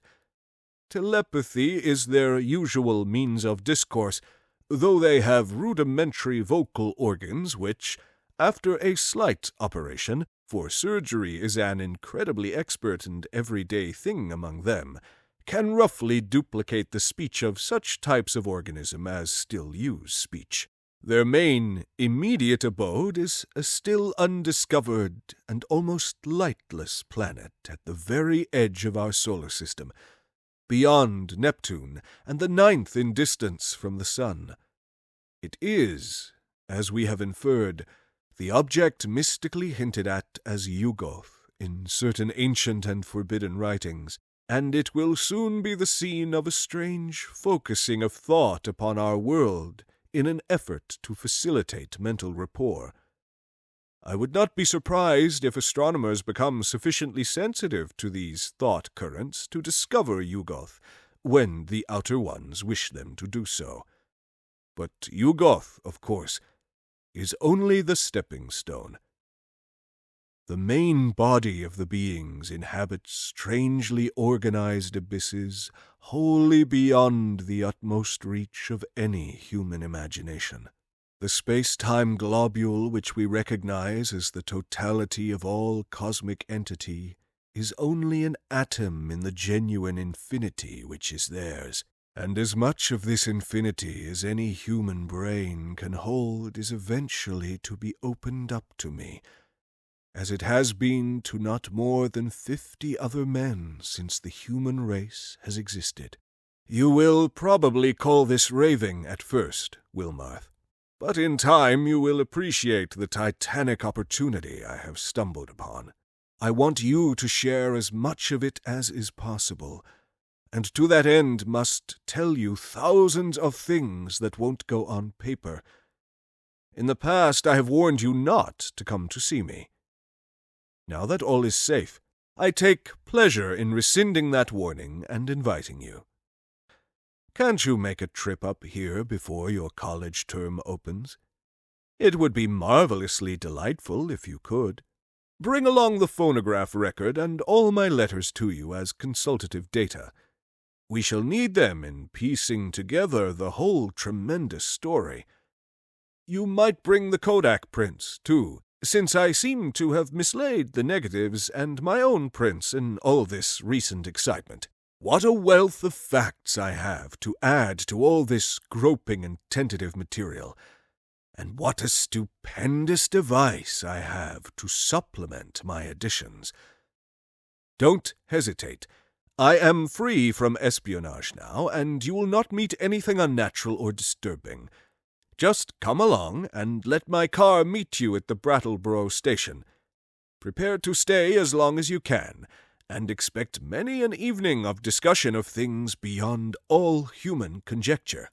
Don't tell anyone about it, of course, for this matter must not get to the promiscuous public. The train service to Brattleboro is not bad. You can get a timetable in Boston. Take the B&M to Greenfield, and then change for the brief remainder of the way. I suggest you're taking the convenient 4:10 p.m. standard from Boston. This gets into Greenfield at 7:35, and at 9:19 a train leaves there which reaches Brattleboro at 10:01. That is weekdays. Let me know the date, and I'll have my car on hand at the station. Pardon this typed letter, but my handwriting has grown shaky of late, as you know, and I don't feel equal to long stretches of script. I got this new Corona in Brattleboro yesterday. It seems to work very well. Awaiting word, and hoping to see you shortly with the phonograph record and all my letters, and the Kodak prints. I am, yours in anticipation, Henry W. Akely. To Albert N. Wilmarth, Esquire, Miskatonic University, Arkham, Mass. The complexity of my emotions upon reading, rereading, and pondering over this strange and unlooked-for letter is past adequate description. I have said that I was at once relieved and made uneasy, but this expresses only crudely the overtones of diverse and largely subconscious feelings which comprised both the relief and the uneasiness. To begin with, the thing was so antipodally at variance with the whole chain of horrors preceding it. The change of mood from stark terror to cool complacency, and even exultation, was so unheralded, lightning-like, and complete. I could scarcely believe that a single day could so alter the psychological perspective of one who had written that final, frenzied bulletin of Wednesday, no matter what relieving disclosures that day might have brought. At certain moments, a sense of conflicting unrealities made me wonder whether this whole distantly reported drama of fantastic forces were not a kind of half-illusory dream created largely within my own mind. Then I thought of the phonograph record, and gave way to still greater bewilderment. The letter seemed so unlike anything which could have been expected. As I analyzed my impression, I saw that it consisted of two distinct phases. First, granting that Akely had been sane before, and was still sane, the indicated change in the situation itself was so swift and unthinkable. And secondly, the change in Akely's own manner, attitude, and language was so vastly beyond the normal or the predictable. The man's whole personality seemed to have undergone an insidious mutation, a mutation so deep that one could scarcely reconcile his two aspects with the supposition that both represented equal sanity. Word choice, spelling, all was subtly different. And with my academic sensitivities to prose style, I could trace profound divergences in his commonest reactions and rhythm responses. Certainly, the emotional cataclysm or revelation which could produce so radical an overturn must be an extreme one indeed. Yet in another way the letter seemed quite characteristic of Akely. The same old passion for infinity, the same old scholarly inquisitiveness. I could not for a moment, or more than a moment, credit the idea of spuriousness or malign substitution. Did not the invitation, the willingness to have me test the truth of the letter in person, prove its genuineness? I did not retire Saturday night, but sat up thinking of the shadows and marvels behind the letter I had received. My mind, aching from the quick succession of monstrous conceptions it had been forced to confront during the last 4 months, worked upon this startling new material in a cycle of doubt and acceptance which repeated most of the steps experienced in facing the earlier wonders, till long before dawn a burning interest and curiosity had begun to replace the original storm of perplexity and uneasiness. Mad or sane, metamorphosed or merely relieved, the chances were that Akely had actually encountered some stupendous change of perspective in his hazardous research, some change at once diminishing his danger, real or fancied, and opening dizzy new vistas of cosmic and superhuman knowledge. My own zeal for the unknown flared up to meet his, and I felt myself touched by the contagion of the morbid barrier breaking. To shake off the maddening and wearying limitations of time and space and natural law, to be linked with the vast outside, to come close to the nighted and abysmal secrets of the infinite and the ultimate. Surely such a thing was worth the risk of one's life, soul, and sanity. And Akely had said there was no longer any peril. He had invited me to visit him instead of warning me away as before. I tingled at the thought of what he might now have to tell me.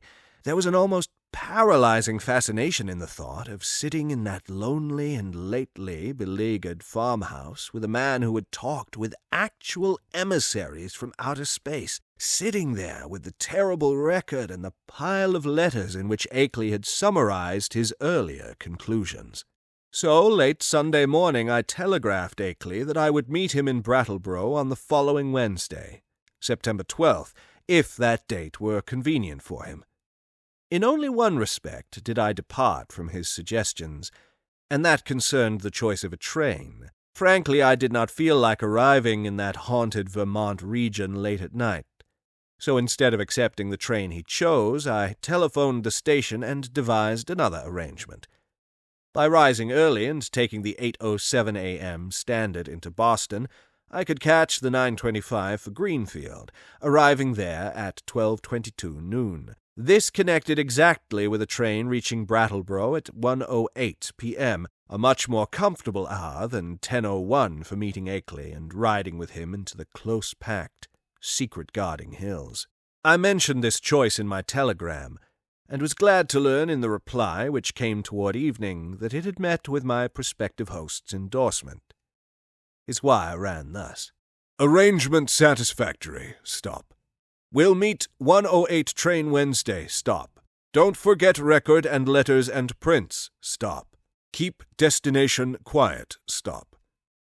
Expect great revelations. Stop. Akely." Receipt of this message in direct response to one sent to Akely, and necessarily delivered to his house from the Townsend station either by official messenger or by a restored telephone service, removed any lingering suspicious doubts I may have had about the authorship of the perplexing letter. My relief was marked.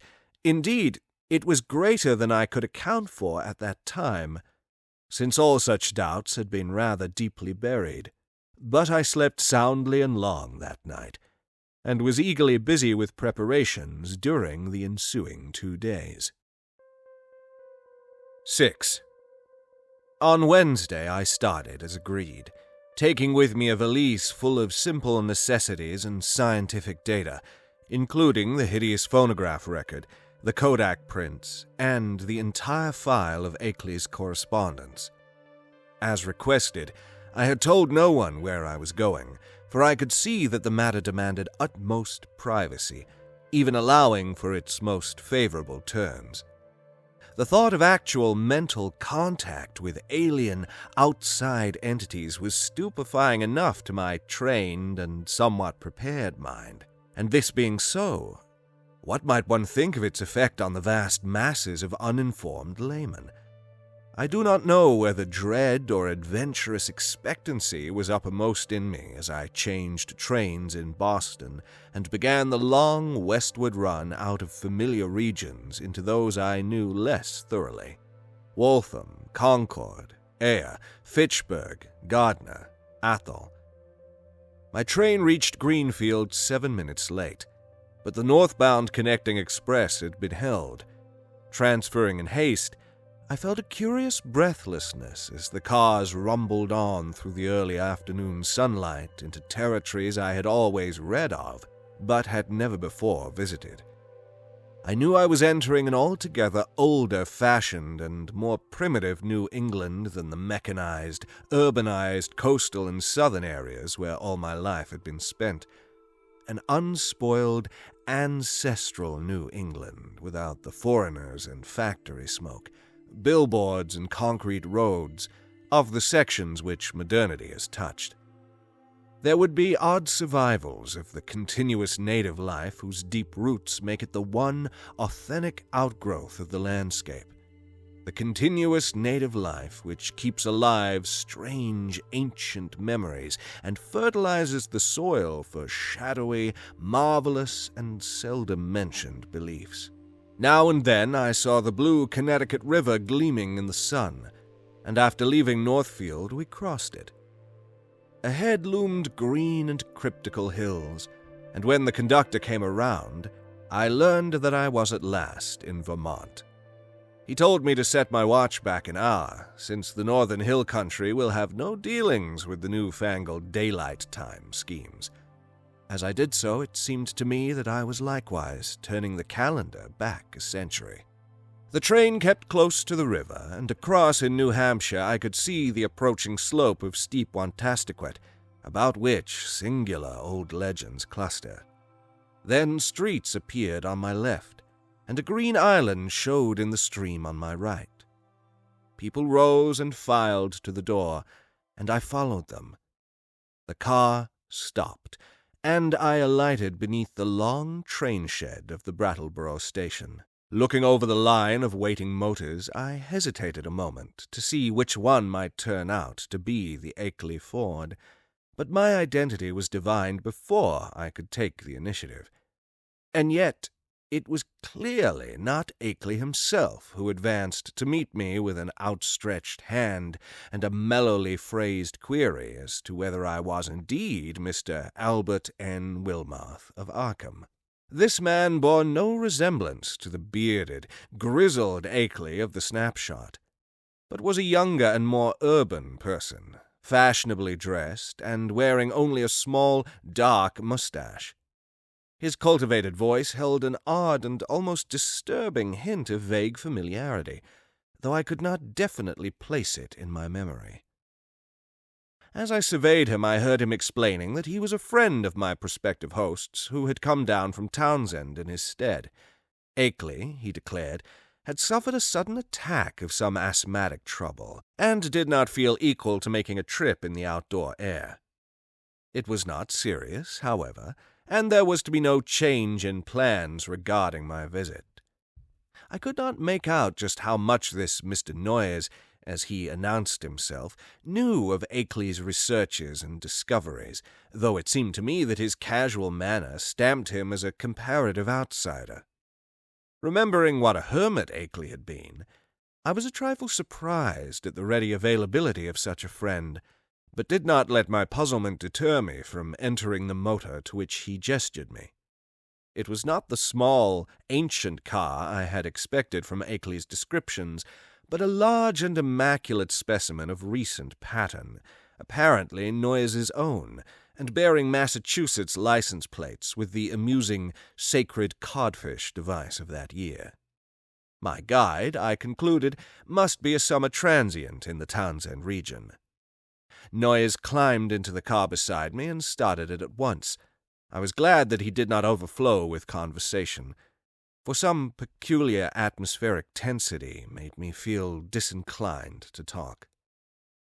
The town seemed very attractive in the afternoon sunlight as we swept up an incline and turned to the right into the main street. It drowsed like the older New England cities which one remembers from boyhood, and something in the collocation of roofs and steeples and chimneys and brick walls formed contours touching deep, vile strings of ancestral emotion. I could tell that I was at the gateway of a region half bewitched through the piling up of unbroken time accumulations, a region where old, strange things have had a chance to grow and linger because they have never been stirred up. As we passed out of Brattleboro, my sense of constraint and foreboding increased, for a vague quality in the hill-crowded countryside, with its towering, threatened, close-pressing green and granite slopes, hinted at obscure secrets and immemorial survivals which might or might not be hostile to mankind. For a time our course followed a broad, shallow river which flowed down from unknown hills in the north, and I shivered when my companion told me it was the West River. It was in this stream, I recalled from newspaper items, that one of the morbid, crab-like beings had been seen floating after the floods. Gradually the country around us grew wilder and more deserted. Archaic covered bridges lingered fearsomely out of the past in pockets of the hills, and the half-abandoned railway track paralleling the river seemed to exhale a nebulously visible air of desolation. There were awesome sweeps of vivid valley where great cliffs rose, New England's virgin granite showing gray and austere through the verdure that scaled the crests. There were gorges where untamed streams leaped, bearing down through the river the unimagined secrets of 1,000 pathless peaks. Branching away now and then were narrow, half-concealed roads that bored their way through solid, luxuriant masses of forest, among whose primal trees whole armies of elemental spirits might well lurk. As I saw these, I thought of how Akely had been molested by unseen agencies on his drives along this very route, and did not wonder that such things could be. The quaint, sightly village of Newfane, reached in less than an hour, was our last link with that world which man can definitely call his own by virtue of conquest and complete occupancy. After that we cast off all allegiance to immediate, tangible and time-touched things, and entered a fantastic world of hushed unreality in which the narrow, ribbon-like road rose and fell and curved with an almost sentient and purposeful caprice amidst the tenantless green peaks and half-deserted valleys. Except for the sound of the motor and the faint stir of the few lonely farms we passed at infrequent intervals, the only thing that reached my ears was the gurgling, insidious trickle of strange waters from numberless hidden fountains in the shadowy woods. The nearness and intimacy of the dwarfed, domed hills now became veritably breathtaking. Their steepness and abruptness were even greater than I had imagined from hearsay, and suggested nothing in common with the prosaic, objective world we know. The dense, unvisited woods on those inaccessible slopes seemed to harbor alien and incredible things, and I felt that the very outline of the hills themselves held some strange and aeon-forgotten meaning, as if they were vast hieroglyphs led by a rumored Titan race whose glories live only in rare, deep dreams. All the legends of the past, and all the stupefying imputations of Henry Akely's letters and exhibits, welled up in my memory to heighten the atmosphere of tension and growing menace. The purpose of my visit, and the frightful abnormalities it postulated, struck me all at once with a chill sensation that nearly overbalanced my ardor for strange delvings. My guide must have noticed my disturbed attitude, for as the road grew wilder and more irregular, and our motion slower and more jolting, his occasional pleasant comments expanded into a steadier flow of discourse. He spoke of the beauty and weirdness of the country, and revealed some acquaintance with the folklore studies of my prospective host. From his polite questions, It was obvious that he knew I had come for a scientific purpose, and that I was bringing data of some importance. But he gave no sign of appreciating the depth and awfulness of the knowledge which Akely had finally reached. His manner was so cheerful, normal, and urbane that his remarks ought to have calmed and reassured me. But oddly enough, I felt only the more disturbed as we bumped and veered onward into the unknown wilderness of hills and woods. At times it seemed as if he were pumping me to see what I knew of the monstrous secrets of the place, and with every fresh utterance that vague, teasing, baffling familiarity in his voice increased. It was not an ordinary or healthy familiarity, despite the thoroughly wholesome and cultivated nature of the voice. I somehow linked it with forgotten nightmares, and felt that I might go mad if I recognized it. If any good excuse had existed, I think I would have turned back from my visit. As it was, I could not well do so, and it occurred to me that a cool, scientific conversation with Akely himself after my arrival would help greatly to pull me together. Besides, there was a strangely calming element of cosmic beauty in the hypnotic landscape through which we climbed and plunged fantastically. Time had lost itself in the labyrinths behind, and around us stretched only the flowering waves of faerie and the recaptured loveliness of vanished centuries, the hoary groves, the untainted pastures edged with gay autumnal blossoms, and at vast intervals the small brown farmsteads nestling amidst huge trees beneath vertical precipices of fragrant briar and meadowgrass. Even the sunlight assumed a supernal glamour, as if some special atmosphere or exhalation mantled the whole region. I had seen nothing like it before, save in the magic vistas that sometimes form the backgrounds of Italian primitives. Sodoma and Leonardo convinced such expanses, but only in the distance, and through the vaultings of Renaissance arcades. We were now burrowing bodily through the midst of the picture, and I seemed to find in its necromancy a thing I had innately known or inherited, and for which I had always been vainly searching. Suddenly, after rounding an obtuse angle at the top of a sharp ascent, the car came to a standstill. On my left, across a well-kept lawn which stretched to the road and flaunted a border of whitewashed stones, rose a white, 2.5-story house of unusual size and elegance for the region, with congeries of contiguous or arcade-linked barns, sheds, and windmill behind and to the right. I recognized it at once from the snapshot I had received, and was not surprised to see the name of Henry Akely on the galvanized iron mailbox near the road. For some distance back of the house a level stretch of marshy and sparsely wooded land extended, beyond which soared a steep, thickly forested hillside ending in a jagged leafy crest. This latter, I knew, was the summit of Dark Mountain, halfway up which we must have climbed already. Alighting from the car and taking my valise, Noyes asked me to wait while he went in and notified Akely of my advent. He himself, he added, had important business elsewhere and could not stop for more than a moment. As he briskly walked up the path to the house, I climbed out of the car myself, wishing to stretch my legs a little before settling down to a sedentary conversation.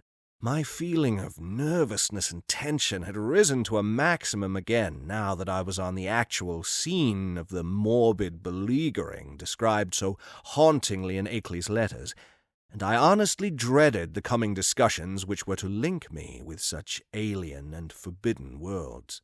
Close contact with the utterly bizarre is often more terrifying than inspiring, and it did not cheer me to think that this very bit of dusty road was the place where those monstrous tracks and that fetid green ichor had been found after moonless nights of fear and death. Idly I noticed that none of Akely's dogs seemed to be about. Had he sold them all as soon as the outer ones made peace with him?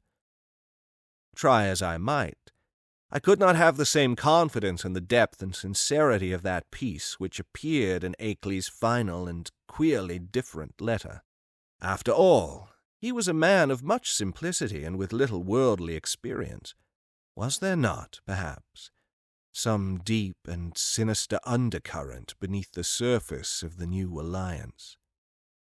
Led by my thoughts, my eyes turned downward to the powdery road surface which had held such hideous testimonies.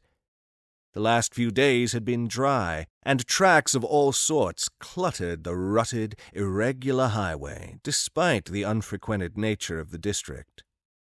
With a vague curiosity, I began to trace the outline of some of the heterogeneous impressions, trying meanwhile to curb the flights of macabre fancy which the place and its memories suggested.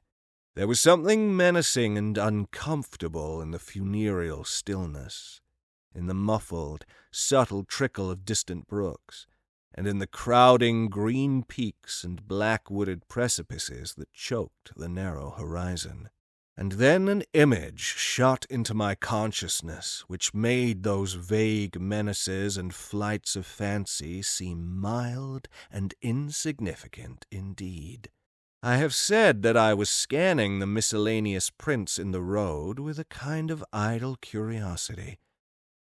But all at once that curiosity was shockingly snuffed out by a sudden and paralyzing gust of active terror.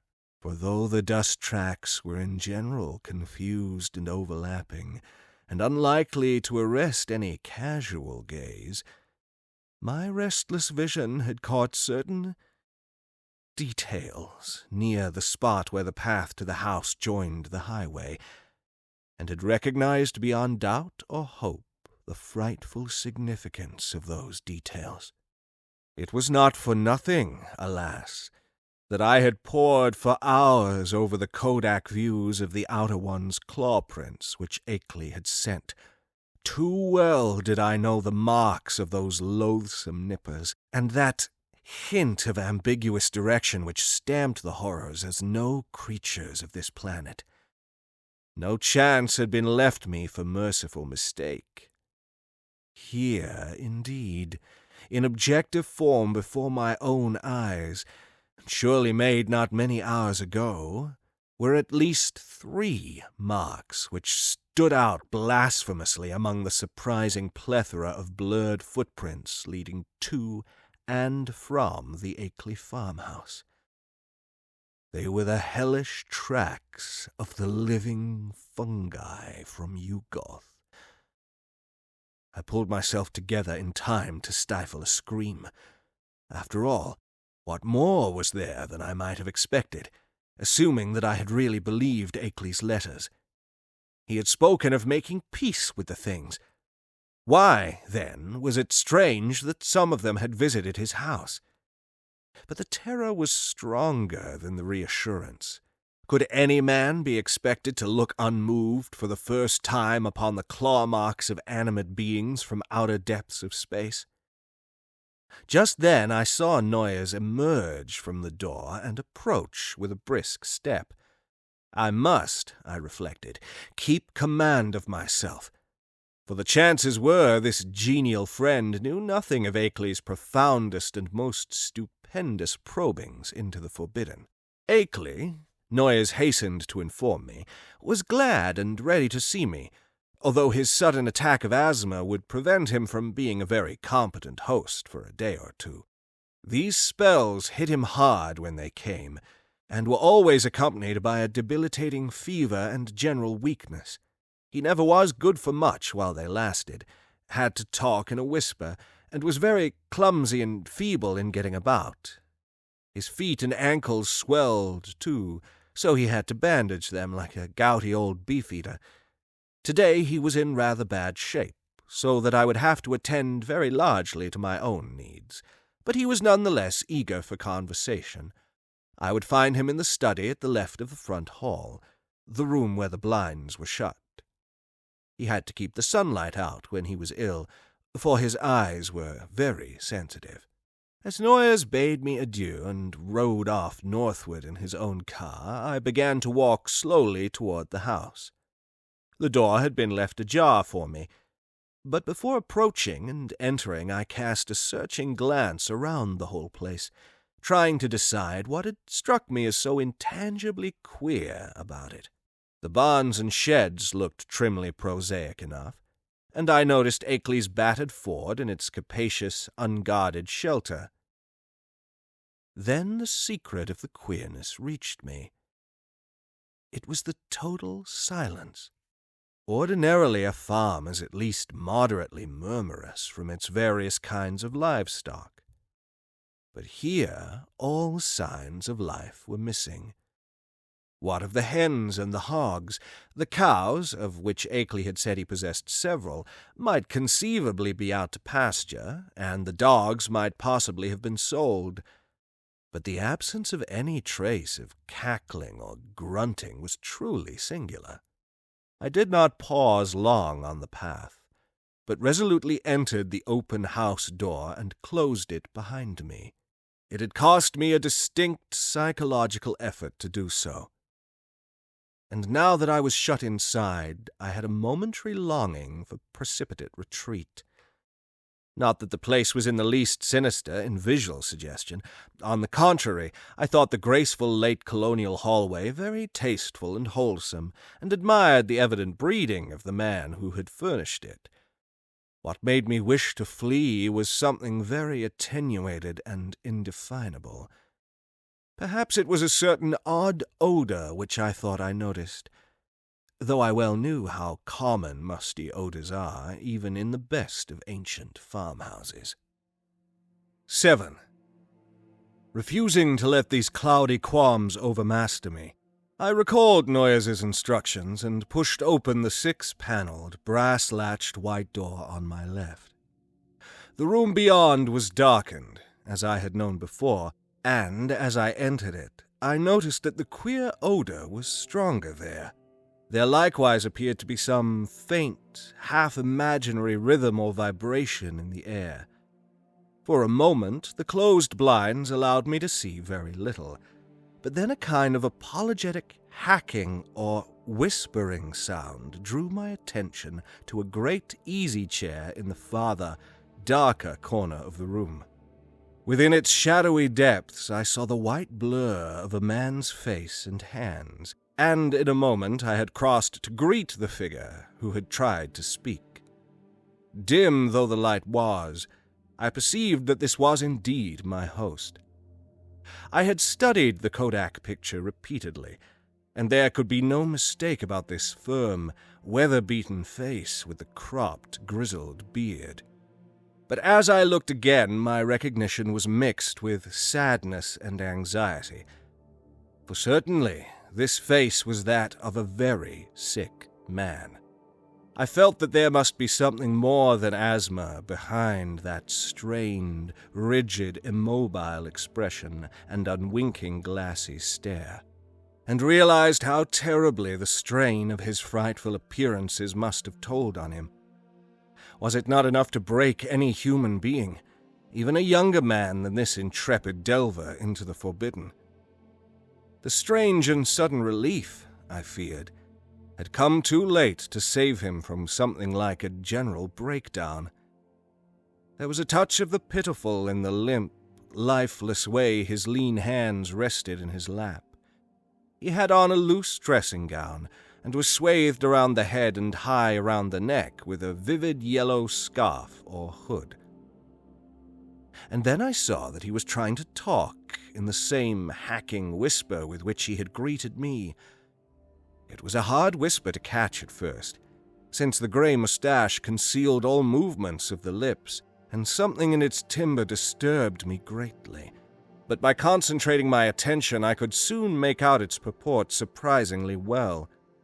The accent was by no means a rustic one, and the language was even more polished than correspondence had led me to expect. Mr. Wilmarth, I presume. You must pardon my not rising. I am quite ill, as Mr. Noyes must have told you. But I could not resist having you come just the same. You know what I wrote in my last letter. There is so much to tell you tomorrow when I shall feel better. I can't say how glad I am to see you in person after all our many letters. You have the file with you, of course, and the Kodak prints and record. Noyes put your valise in the hall. I suppose you saw it. For tonight, I fear you'll have to wait on yourself to a great extent. Your room is upstairs, the one over this, and you'll see the bathroom door open at the head of the staircase. There's a meal spread for you in the dining room, right through this door at your right, which you can take whenever you feel like it. I'll be a better host tomorrow, but just now weakness leaves me helpless. Make yourself at home. You might take out the letters and pictures and record and put them on the table here before you go upstairs with your bag.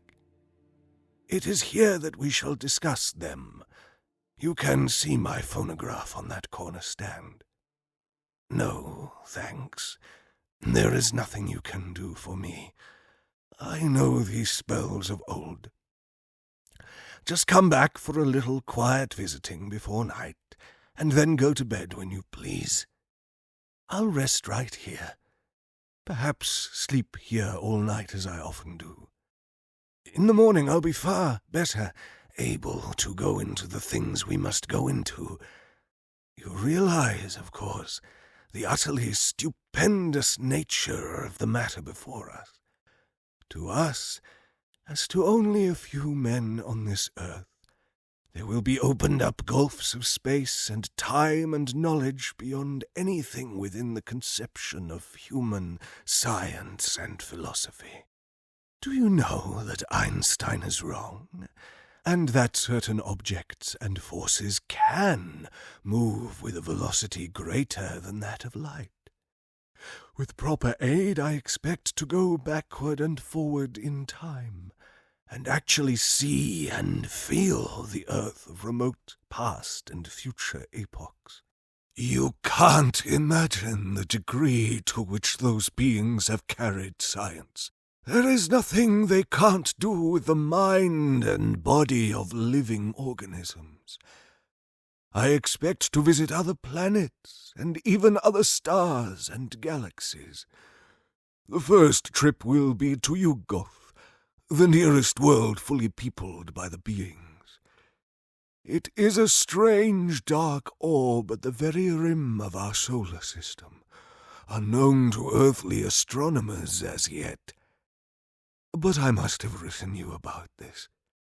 At the proper time, you know, the beings there will direct thought currents towards us and cause it to be discovered, or perhaps let one of their human allies give the scientists a hint. There are mighty cities on Yugoth, great tiers of terraced towers built of black stone like the specimen I tried to send you. That came from Yugoth. The sun shines there no brighter than a star, but the beings need no light. They have other subtler senses, and put no windows in their great houses and temples.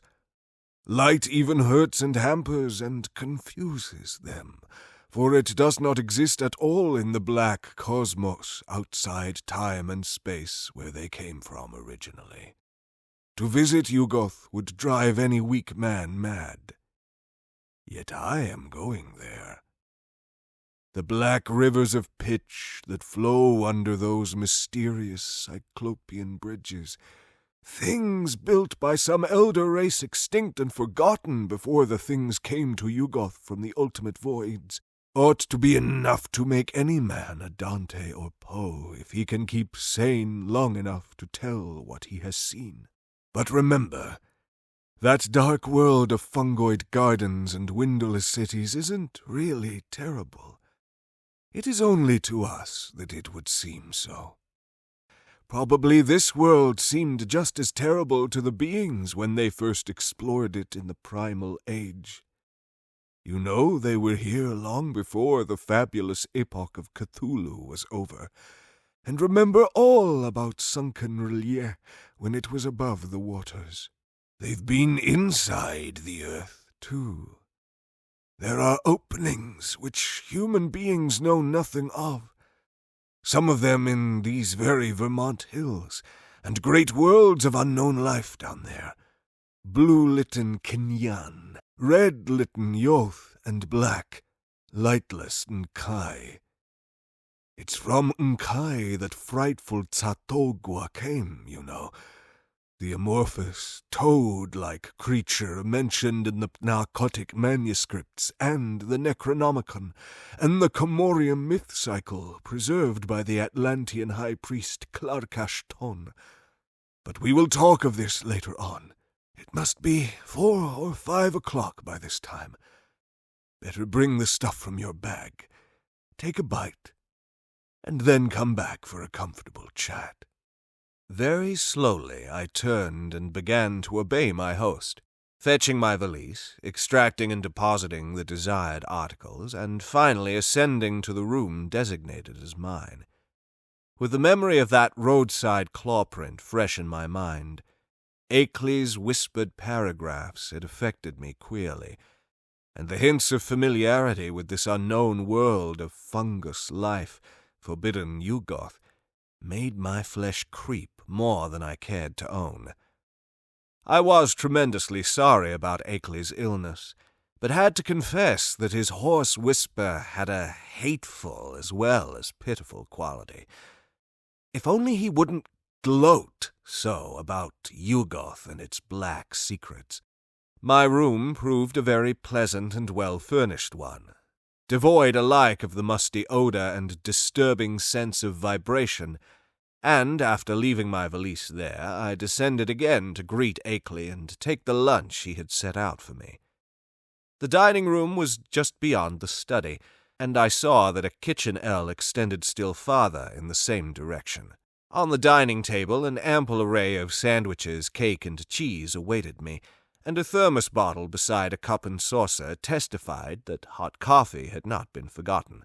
After a well-relished meal, I poured myself a liberal cup of coffee, but found that the culinary standard had suffered a lapse in this one detail. My first spoonful revealed a faintly unpleasant, acrid taste, so that I did not take more. Throughout the lunch, I thought of Akely sitting silently in the great chair in the darkened next room.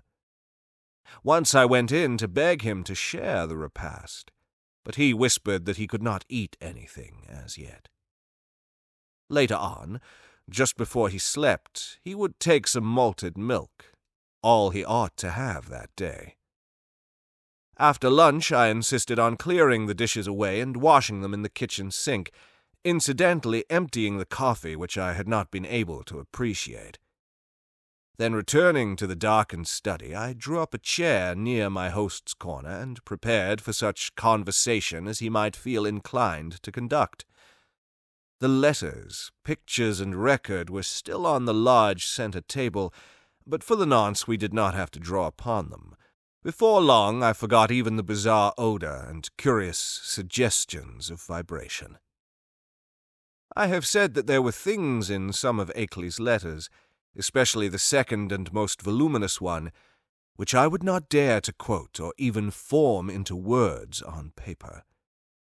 This hesitancy applies with still greater force to the things I heard whispered that evening in the darkened room among the lonely haunted hills. Of the extent of the cosmic horrors unfolded by that raucous voice, I cannot even hint. He had known hideous things before, but what he had learned since making his pact with the outside things was almost too much for sanity to bear. Even now I absolutely refuse to believe what he implied about the constitution of ultimate infinity, the juxtaposition of dimensions, and the frightful position of our known cosmos of space and time in the unending chain of linked cosmos atoms which makes up the immediate supercosmos of curves, angles, and material and semi-material electronic organization. Never was a sane man more dangerously close to the arcana of basic entity. Never was an organic brain nearer to utter annihilation in the chaos that transcends form and force and symmetry. I learned whence Cthulhu first came, and why half the great temporary stars of history had flared forth. I guessed, from hints which made even my informant pause timidly, the secret behind the Magellanic clouds and globular nebulae, and the black truth veiled by the immemorial allegory of Tau. The nature of the doors was plainly revealed, and I was told the essence, though not the source, of the hounds of Tyndalos. The legend of Yig, father of serpents, remained figurative no longer, and I started with loathing when told of the monstrous nuclear chaos beyond angled space which the Necronomicon had mercifully cloaked under the name of Azathoth. It was shocking to have the foulest nightmares of secret myth cleared up in concrete forms whose stark, morbid hatefulness exceeded the boldest hints of ancient and medieval mystics. Ineluctably, I was led to believe that the first whisperers of these accursed tales must have had discourse with Akely's outer ones, and perhaps have visited outer cosmic realms, as Akely now proposed visiting them. I was told of the Black Stone and what it implied, and was glad that it had not reached me. My guesses about those hieroglyphics had been all too correct, and yet Akely now seemed reconciled to the whole fiendish system he had stumbled upon, reconciled and eager to probe farther into the monstrous abyss. I wonder what beings he had talked with since his last letter to me, and whether many of them had been as human as that first emissary he had mentioned. The tension in my head grew insufferable, and I built up all sorts of wild theories about the queer, persistent odor and those insidious hints of vibration in the darkened room. Night was falling now, and as I recalled what Akely had written me about those earlier nights, I shuddered to think there would be no moon, nor did I like the way the farmhouse nestled in the lee of that colossal, forested slope leading up to Dark Mountain's unvisited crest. With Akely's permission, I lighted a small oil lamp, turned it low, and set it on a distant bookcase beside the ghostly bust of Milton. But afterwards I was sorry I had done so, for it made my host's strained, immobile face and listless hands look damnably abnormal and corpse-like. He seemed half incapable of motion, though I saw him nod stiffly once in a while. After what he had told, I could scarcely imagine what profounder secrets he was saving for the morrow, but at last it developed that his trip to Yugoth and beyond, and my own possible participation in it, was to be the next day's topic. He must have been amused by the start of horror I gave at hearing a cosmic voyage on my part proposed, for his head wobbled violently when I showed my fear. Subsequently, he spoke very gently of how human beings might accomplish, and several times had accomplished, the seemingly impossible flight across the interstellar void. It seemed that complete human bodies did not indeed make the trip, but that the prodigious surgical, biological, chemical, and mechanical skill of the outer ones had found a way to convey human brains without their concomitant physical structure.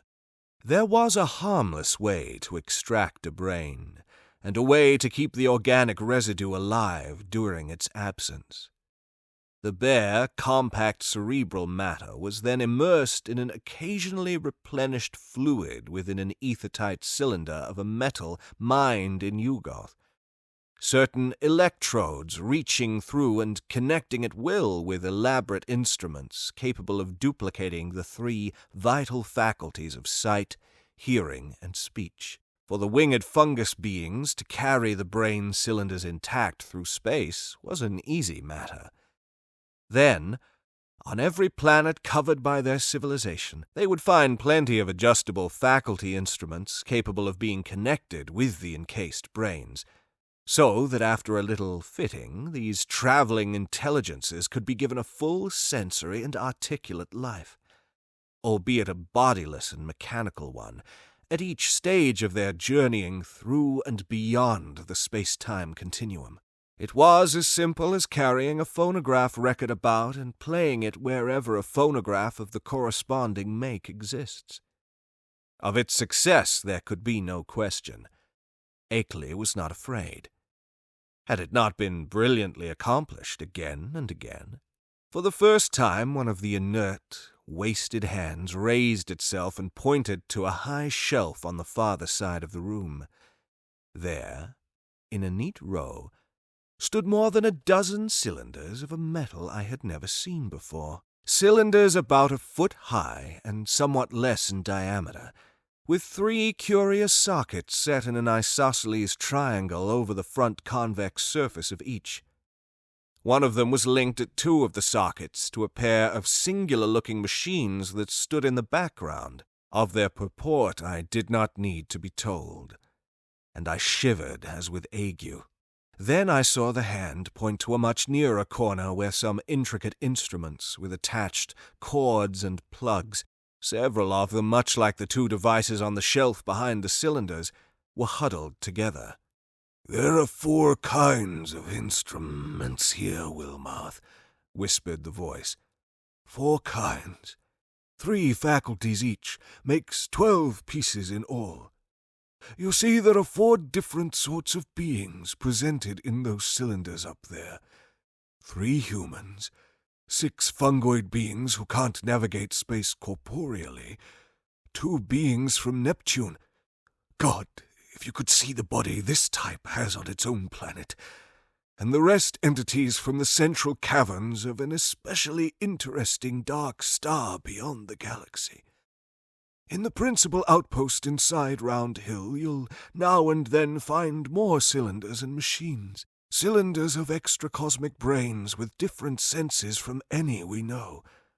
Allies and explorers from the uttermost outside. And special machines for giving them impressions and expressions in the several ways suited at once to them and to the comprehensions of different types of listeners. Round Hill, like most of the being's main outposts all through the various universes, is a very cosmopolitan place. Of course, only the more common types have been lent to me for experiment. Here, take the 3 machines I point to and set them on the table. That tall one with the 2 glass lenses in front. Then the box with the vacuum tubes and sounding board. And now the one with the metal disc on top. Now for the cylinder with the label B67 pasted on it. Just stand in that Windsor chair to reach the shelf. Heavy? Never mind. Be sure of the number. B67 pasted on it. Don't bother that fresh, shiny cylinder joined to the 2 testing instruments, and to the one with my name on it. Set B67 on the table near where you've put the machines, and see that the dial switch on all 3 machines is jammed over to the extreme left. Now connect the cord of the lens machine with the upper socket on the cylinder. There! Join the tube machine to the lower left-hand socket, and the disc apparatus to the outer socket. Now move all the dial switches on the machines over to the extreme right. First the lens one, then the disc one, and then the tube one. That's right. I might as well tell you that this is a human being, just like any of us. I'll give you a taste of some of the others tomorrow. To this day I do not know why I obeyed those whispers so slavishly, or whether I thought Akely was mad or sane. After what had gone before, I ought to have been prepared for anything, but this mechanical mummery seemed so like the typical vagaries of crazed inventors and scientists that it struck a chord of doubt which even the preceding discourse had not excited. What the whisperer implied was beyond all human belief. Yet were not the other things still farther beyond, and less preposterous only because of their remoteness from tangible concrete proof? As my mind reeled amidst this chaos, I became conscious of a mixed grating and whirring from all three machines lately linked to the cylinder, a grating and whirring which soon subsided into a virtual noiselessness. What was about to happen? Was I to hear a voice? And if so, what proof would I have that it was not some cleverly concocted radio device talked into by a concealed but closely watching speaker? Even now I am unwilling to swear just what I heard, or just what phenomenon really took place before me. But something certainly seemed to take place. To be brief and plain, the machine with the tubes and sound box began to speak, and with a point and intelligence which left no doubt that the speaker was actually present and observing us. The voice was loud, metallic, lifeless, and plainly mechanical in every detail of its production. It was incapable of inflection or expressiveness, but scraped and rattled on with a deadly precision and deliberation. "Mr. Wilmarth," it said, "I hope I do not startle you. I am a human being like yourself, though my body is now resting safely under proper vitalizing treatment inside Round Hill, about 1.5 miles east of here. I myself am here with you. My brain is in that cylinder, and I see, hear, and speak through these electronic vibrators. In a week I am going across the void as I have been many times before, and I expect to have the pleasure of Mr. Akely's company. I wish I might have yours as well, for I know you by sight and reputation, and have kept close track of your correspondence with our friend. I am, of course, one of the men who have become allied with the outside beings visiting our planet. I met them first in the Himalayas, and have helped them in various ways. In return, they have given me experiences such as few men have ever had.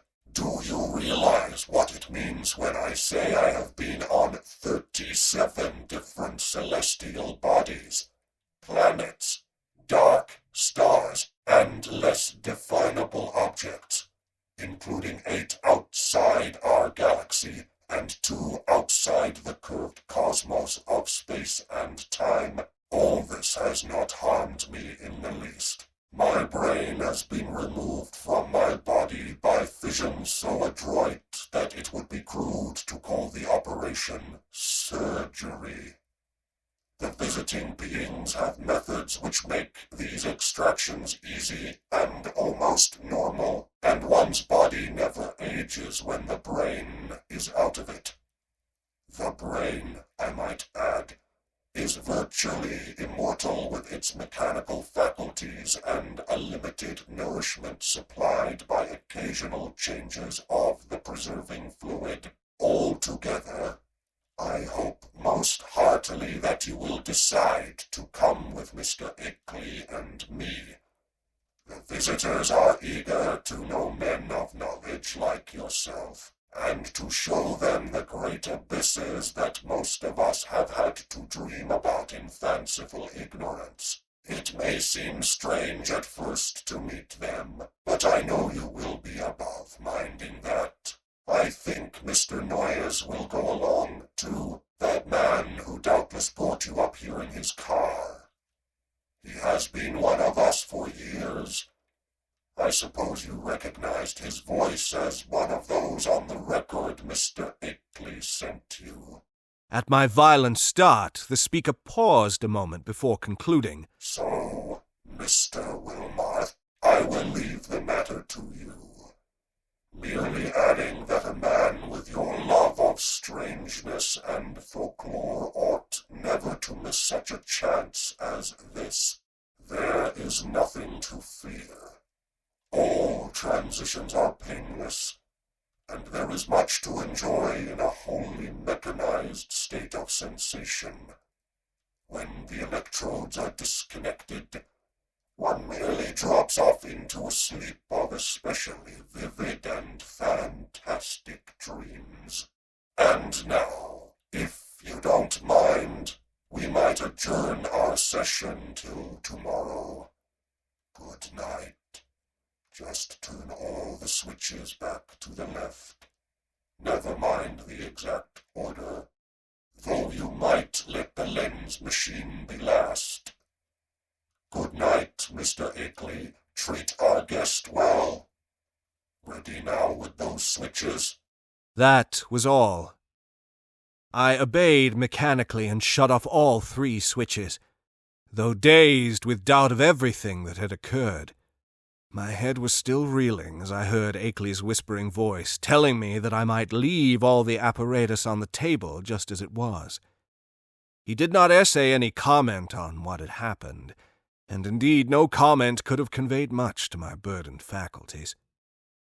I heard him telling me I could take the lamp to use in my room, and deduced that he wanted to rest alone in the dark. It was surely time he rested, for his discourse of the afternoon and evening had been such as to exhaust even a vigorous man. Still dazed, I bade my host good night and went upstairs with the lamp, although I had an excellent pocket flashlight with me. I was glad to be out of that downstairs study with the queer odor and vague suggestions of vibration, yet could not, of course, escape a hideous sense of dread and peril and cosmic abnormality as I thought of the place I was in and the forces I was meeting. The wild, lonely region, the black, mysteriously forested slope towering so close behind the house, the footprints in the road, the sick, motionless whisperer in the dark, the hellish cylinders and machines, and above all the invitations to strange surgery and stranger voyagings. These things, all so new and in such sudden succession, rushed in on me with a cumulative force which sapped my will and almost undermined my physical strength. To discover that my guide Noyes was the human celebrant in that monstrous bygone Sabbat ritual on the phonograph record was a particular shock, though I had previously sensed a dim, repellent familiarity in his voice. Another special shock came from my own attitude toward my host.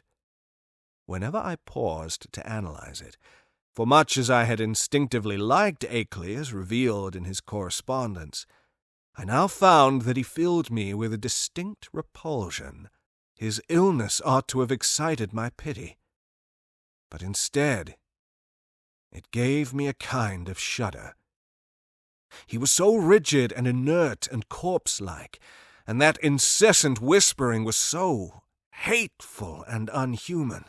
It occurred to me that this whispering was different from anything else of the kind I had ever heard, that, despite the curious motionlessness of the speaker's mustache-screened lips, it had a latent strength and carrying power remarkable for the wheezings of an asthmatic.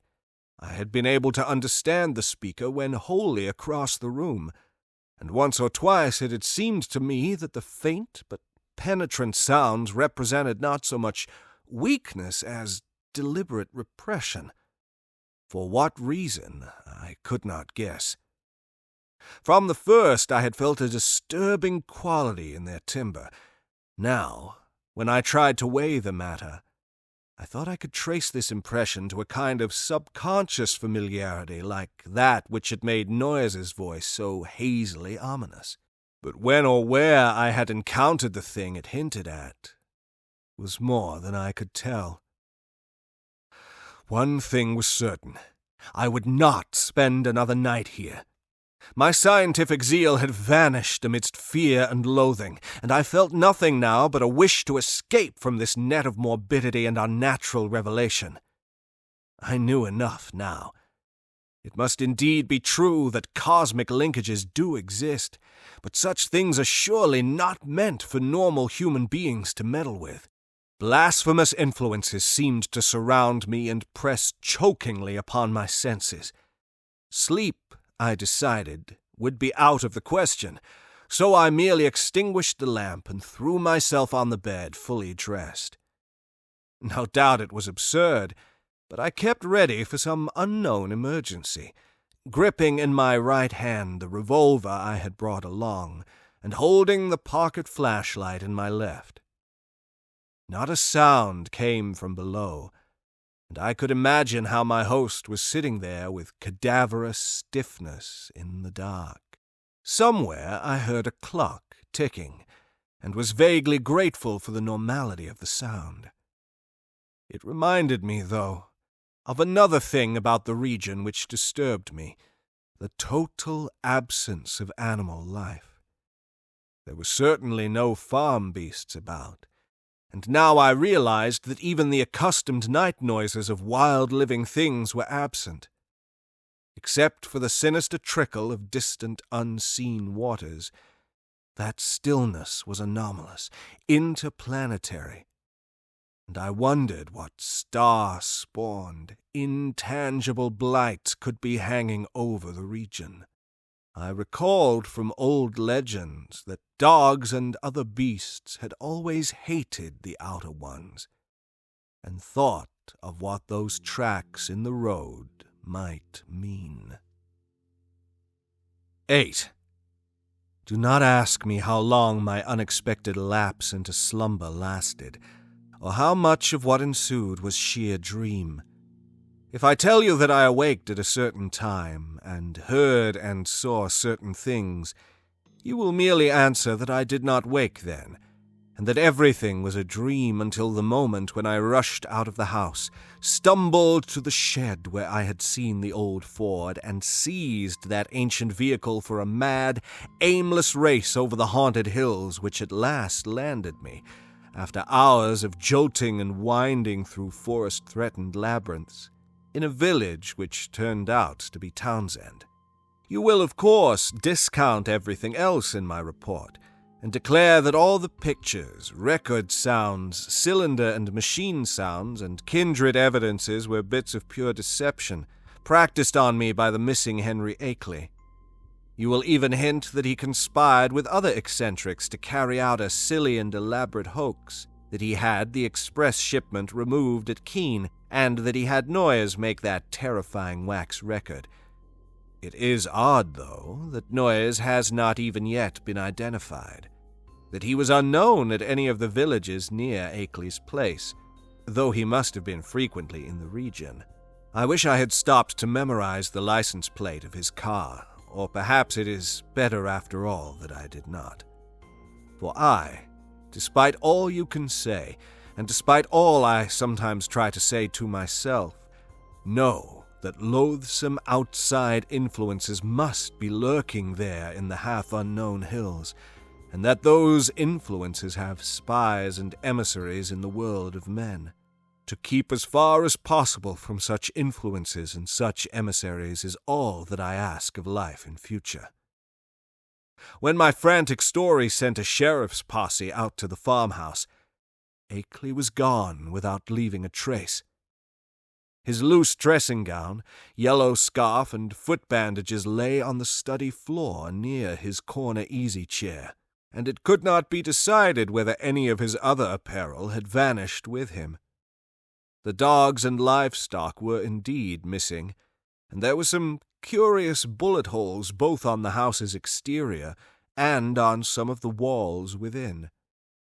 But beyond this, nothing unusual could be detected.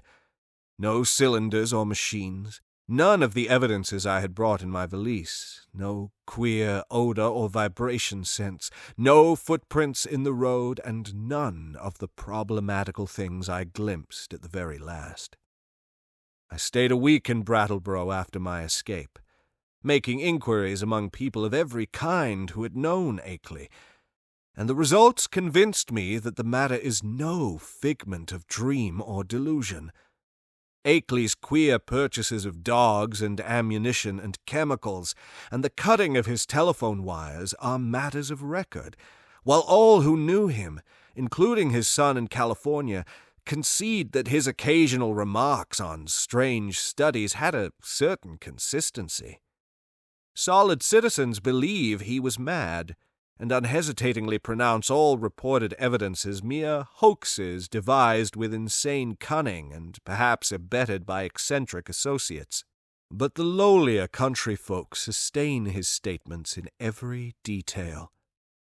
He had showed some of these rustics his photographs and black stone, and had played the hideous record for them, and they all said the footprints and buzzing voice were like those described in ancestral legends.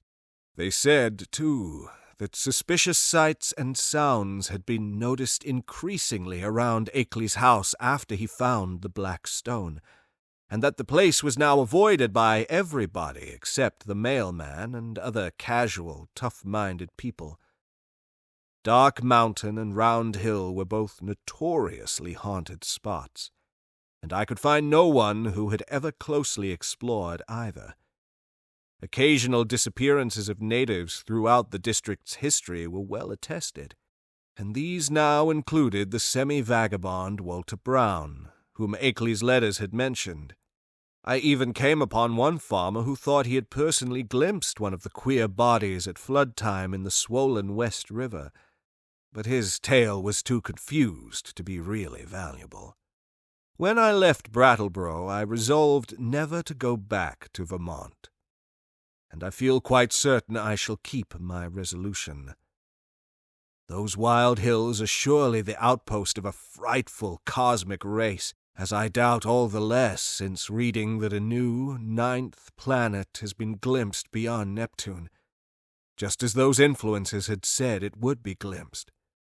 Astronomers, with a hideous appropriateness they little suspect, have named this thing Pluto. I feel, beyond question, that it is nothing less than knighted Yugoth, and I shiver when I try to figure out the real reason why its monstrous denizens wish it to be known in this way at this especial time. I vainly try to assure myself that these demoniac creatures are not gradually leading up to some new policy hurtful to the earth and its normal inhabitants. But I have still to tell of the ending of that terrible night in the farmhouse. As I have said, I did finally drop into a troubled doze. A doze filled with bits of dream which involved monstrous landscape glimpses. Just what awaked me I cannot say, but that I did indeed awake at this given point I feel very certain. My first confused impression was of stealthily creaking floorboards in the hall outside my door, and of a clumsy, muffled fumbling at the latch.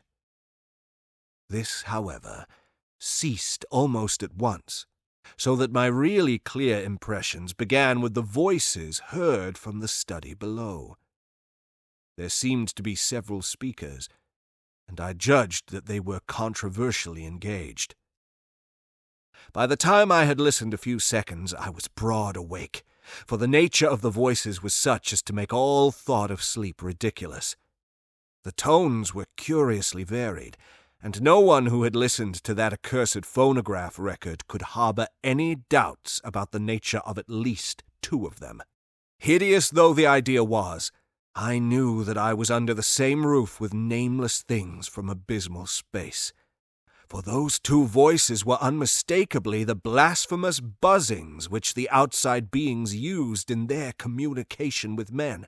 The 2 were individually different in pitch, accent, and tempo, but they were both of the same damnable general kind.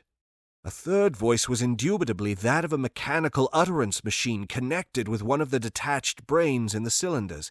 There was as little doubt about that as about the buzzings, for the loud, metallic, lifeless voice of the previous evening, with its inflectionless, expressionless scraping and rattling, and its impersonal precision and deliberation, had been utterly unforgettable.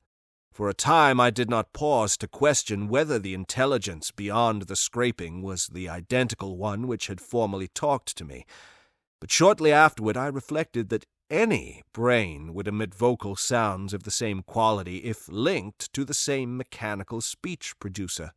The only possible differences being in language, rhythm, speech, and pronunciation. To complete the eldritch colloquy, there were two actually human voices. One the crude speech of an unknown and evidently rustic man, and the other the suave Bostonian tones of my erstwhile guide, Noyes.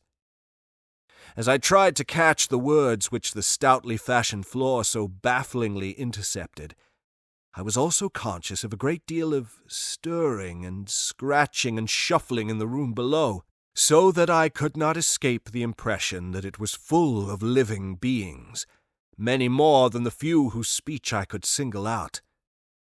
The exact nature of this stirring is extremely hard to describe, for very few good bases of comparison exist. Objects seemed now and then to move across the room like conscious entities, the sound of their footfall having something about it like a loose, hard-surfaced clattering, as of the contact of ill-coordinated surfaces of horn or hard rubber. It was, to use a more concrete but less accurate comparison, as if people with loose, splintery wooden shoes were shambling and rattling about on the polished board floor. On the nature and appearance of those responsible for the sounds, I did not care to speculate. Before long I saw that it would be impossible to distinguish any connected discourse. Isolated words, including the names of Akely and myself, now and then floated up, especially when uttered by the mechanical speech producer, but their true significance was lost for want of continuous context. Today I refuse to form any definite deductions from them, and even their frightful effect on me was one of suggestion rather than of revelation. A terrible and abnormal conclave, I felt certain, was assembled below me, but for what shocking deliberations I could not tell. It was curious how the unquestioned sense of the malign and the blasphemous pervaded me, despite Akely's assurances of the outsider's friendliness. With patient listening I began to distinguish clearly between voices, even though I could not grasp much of what any of the voices said. I seemed to catch certain typical emotions behind some of the speakers. One of the buzzing voices, for example, held an unmistakable note of authority, whilst the mechanical voice, notwithstanding its artificial loudness and regularity, seemed to be in a position of subordination and pleading. Noyes's tones exuded a kind of conciliatory atmosphere. The others I could make no attempt to interpret. I did not hear the familiar whisper of Akely, but well knew that such a sound could never penetrate the solid flooring of my room. I will try to set down some of the few disjointed words and other sounds I caught, labeling the speakers of the words as best I know how. It was from the speech machine that I first picked up a few recognizable phrases. Brought it on myself. Sent back the letters and the record. And on it, taken in, seeing and hearing. Damn you! Impersonal force, after all. Fresh, shiny cylinder. Great God! Time we stopped, small and human. Akely, brain, saying, Nyarlathotep, Wilmarth, records and letters, cheap imposture.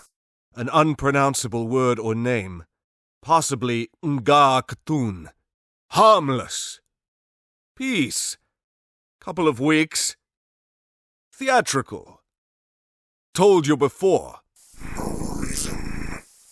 Original plan. Effects. Noise can watch. Rondel. Fresh cylinder. Noise's card. Well, all yours. Down here. Rest. Place. Several voices at once in indistinguishable speech. Many footsteps, including the peculiar loose stirring or clattering. A curious sort of flapping sound. The sound of an automobile starting and receding. Silence. That is the substance of what my ears brought me as I lay rigid upon that strange upstairs bed in the haunted farmhouse among the demoniac hills, lay there fully dressed, with a revolver clenched in my right hand and a pocket flashlight gripped in my left. I became, as I have said, broad awake. But a kind of obscure paralysis nevertheless kept me inert till long after the last echoes of the sounds had died away.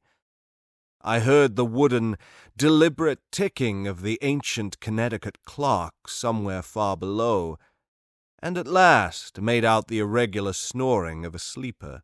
Akely must have dozed off after the strange session, and I could well believe that he needed to do so. Just what to think or what to do was more than I could decide. After all, what had I heard beyond things which previous information might have led me to expect? Had I not known that the nameless outsiders were now freely admitted to the farmhouse?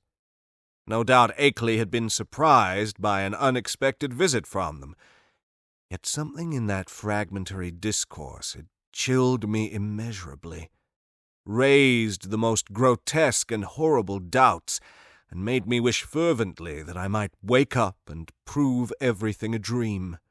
I think my subconscious mind must have caught something which my consciousness has not yet recognized. But what of Akely? Was he not my friend, and would he not have protested if any harm were meant me?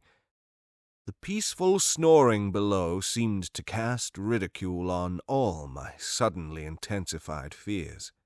Was it possible that Akely had been imposed upon and used as a lure to draw me into the hills with the letters and pictures and phonograph record?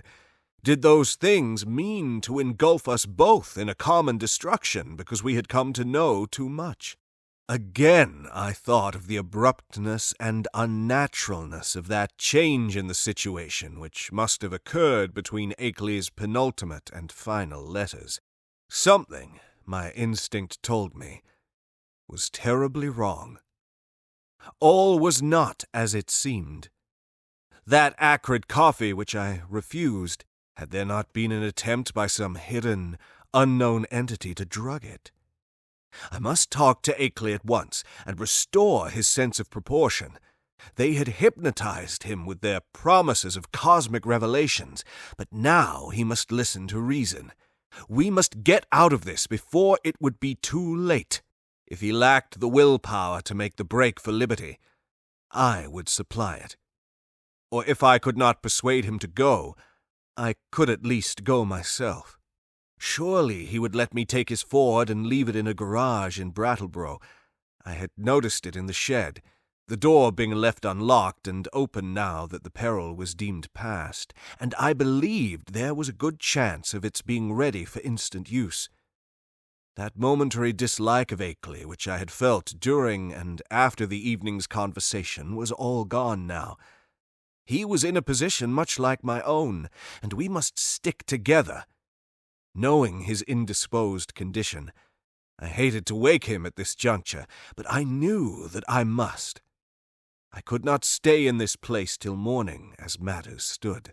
At last I felt I was able to act, and stretched myself vigorously to regain command of my muscles. Arising with a caution more impulsive than deliberate, I found and donned my hat, took my valise, and started downstairs with the flashlight's aid. In my nervousness, I kept the revolver clutched in my right hand, being able to take care of both valise and flashlight with my left.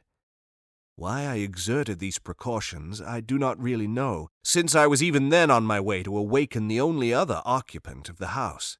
As I half tiptoed down the creaking stairs to the lower hall, I could hear the sleeper more plainly, and noticed that he must be in the room on my left. The living room I had not entered. On my right was the gaping blackness of the study in which I had heard the voices. Pushing open the unlatched door of the living room, I traced a path with the flashlight toward the source of the snoring, and finally turned the beams on the sleeper's face. But in the next second I hastily turned them away and commenced a cat-like retreat to the hall, my caution this time springing from reason as well as from instinct. For the sleeper on the couch was not Akely at all, but my quondam guide, Noyes. Just what the real situation was, I could not guess, but a common sense told me that the safest thing was to find out as much as possible before arousing anybody. Regaining the hall, I silently closed and latched the living room door after me, thereby lessening the chances of awaking Noyes. I now cautiously entered the dark study, where I expected to find Akely, whether asleep or awake, in the great corner chair which was evidently his favorite resting place. As I advanced, the beams of my flashlight caught the great center table, revealing one of the hellish cylinders with sight and hearing machines attached, and with a speech machine standing close by, ready to be connected at any moment. This, I reflected, must be the encased brain I had heard talking during the frightful conference, and for a second I had a perverse impulse to attach the speech machine and see what it would say. It must, I thought, be conscious of my presence even now, since the sight and hearing attachments could not fail to disclose the rays of my flashlight and the faint creaking of the floor beneath my feet. But in the end I did not dare meddle with the thing. I idly saw that it was the fresh, shiny cylinder with Akely's name on it, which I had noticed on the shelf earlier in the evening, and which my host had told me not to bother. Looking back at that moment, I can only regret my timidity and wish that I had boldly caused the apparatus to speak. God knows what mysteries and horrible doubts and questions of identity it might have cleared up. But then, it may be merciful that I let it alone. From the table I turned my flashlight to the corner where I thought Akely was, but found to my perplexity that the great easy-chair was empty of any human occupant asleep or awake. From the seat to the floor there trailed voluminously the familiar old dressing-gown, and near it on the floor lay that yellow scarf and the huge foot-bandages I had thought so odd. As I hesitated, striving to conjecture where Akely might be, and why he had so suddenly discarded his necessary sick-room garments, I observed that the queer odor and sense of vibration were no longer in the room. What had been their cause? Curiously, it seemed to me that I had noticed them only in Akely's vicinity. They had been strongest where he sat, and wholly absent except in the room with him or just outside the doors of that room. I paused, letting the flashlight wander about the dark study and racking my brain for explanations of the turn affairs had taken. Would to heaven I had quietly left the place before allowing that light to rest again on the vacant chair. As it turned out, I did not leave quietly, but with a muffled shriek which must have disturbed, though it did not quite awake, the sleeping sentinel across the hall.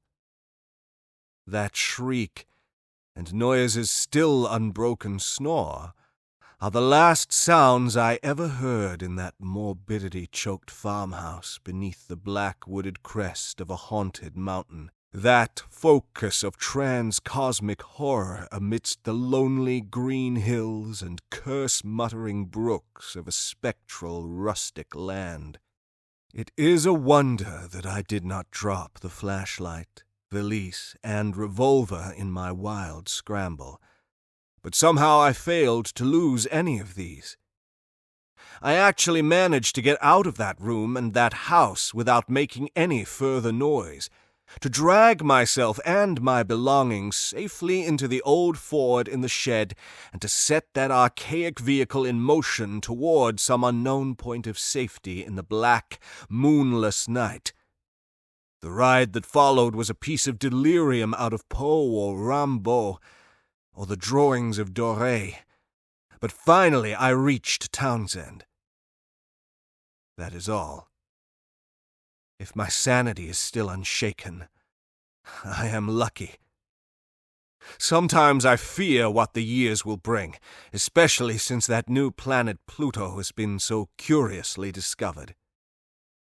As I have implied, I let my flashlight return to the vacant easy chair after its circuit of the room, then, noticing for the first time the presence of certain objects in the seat, made inconspicuous by the adjacent loose folds of the empty dressing gown.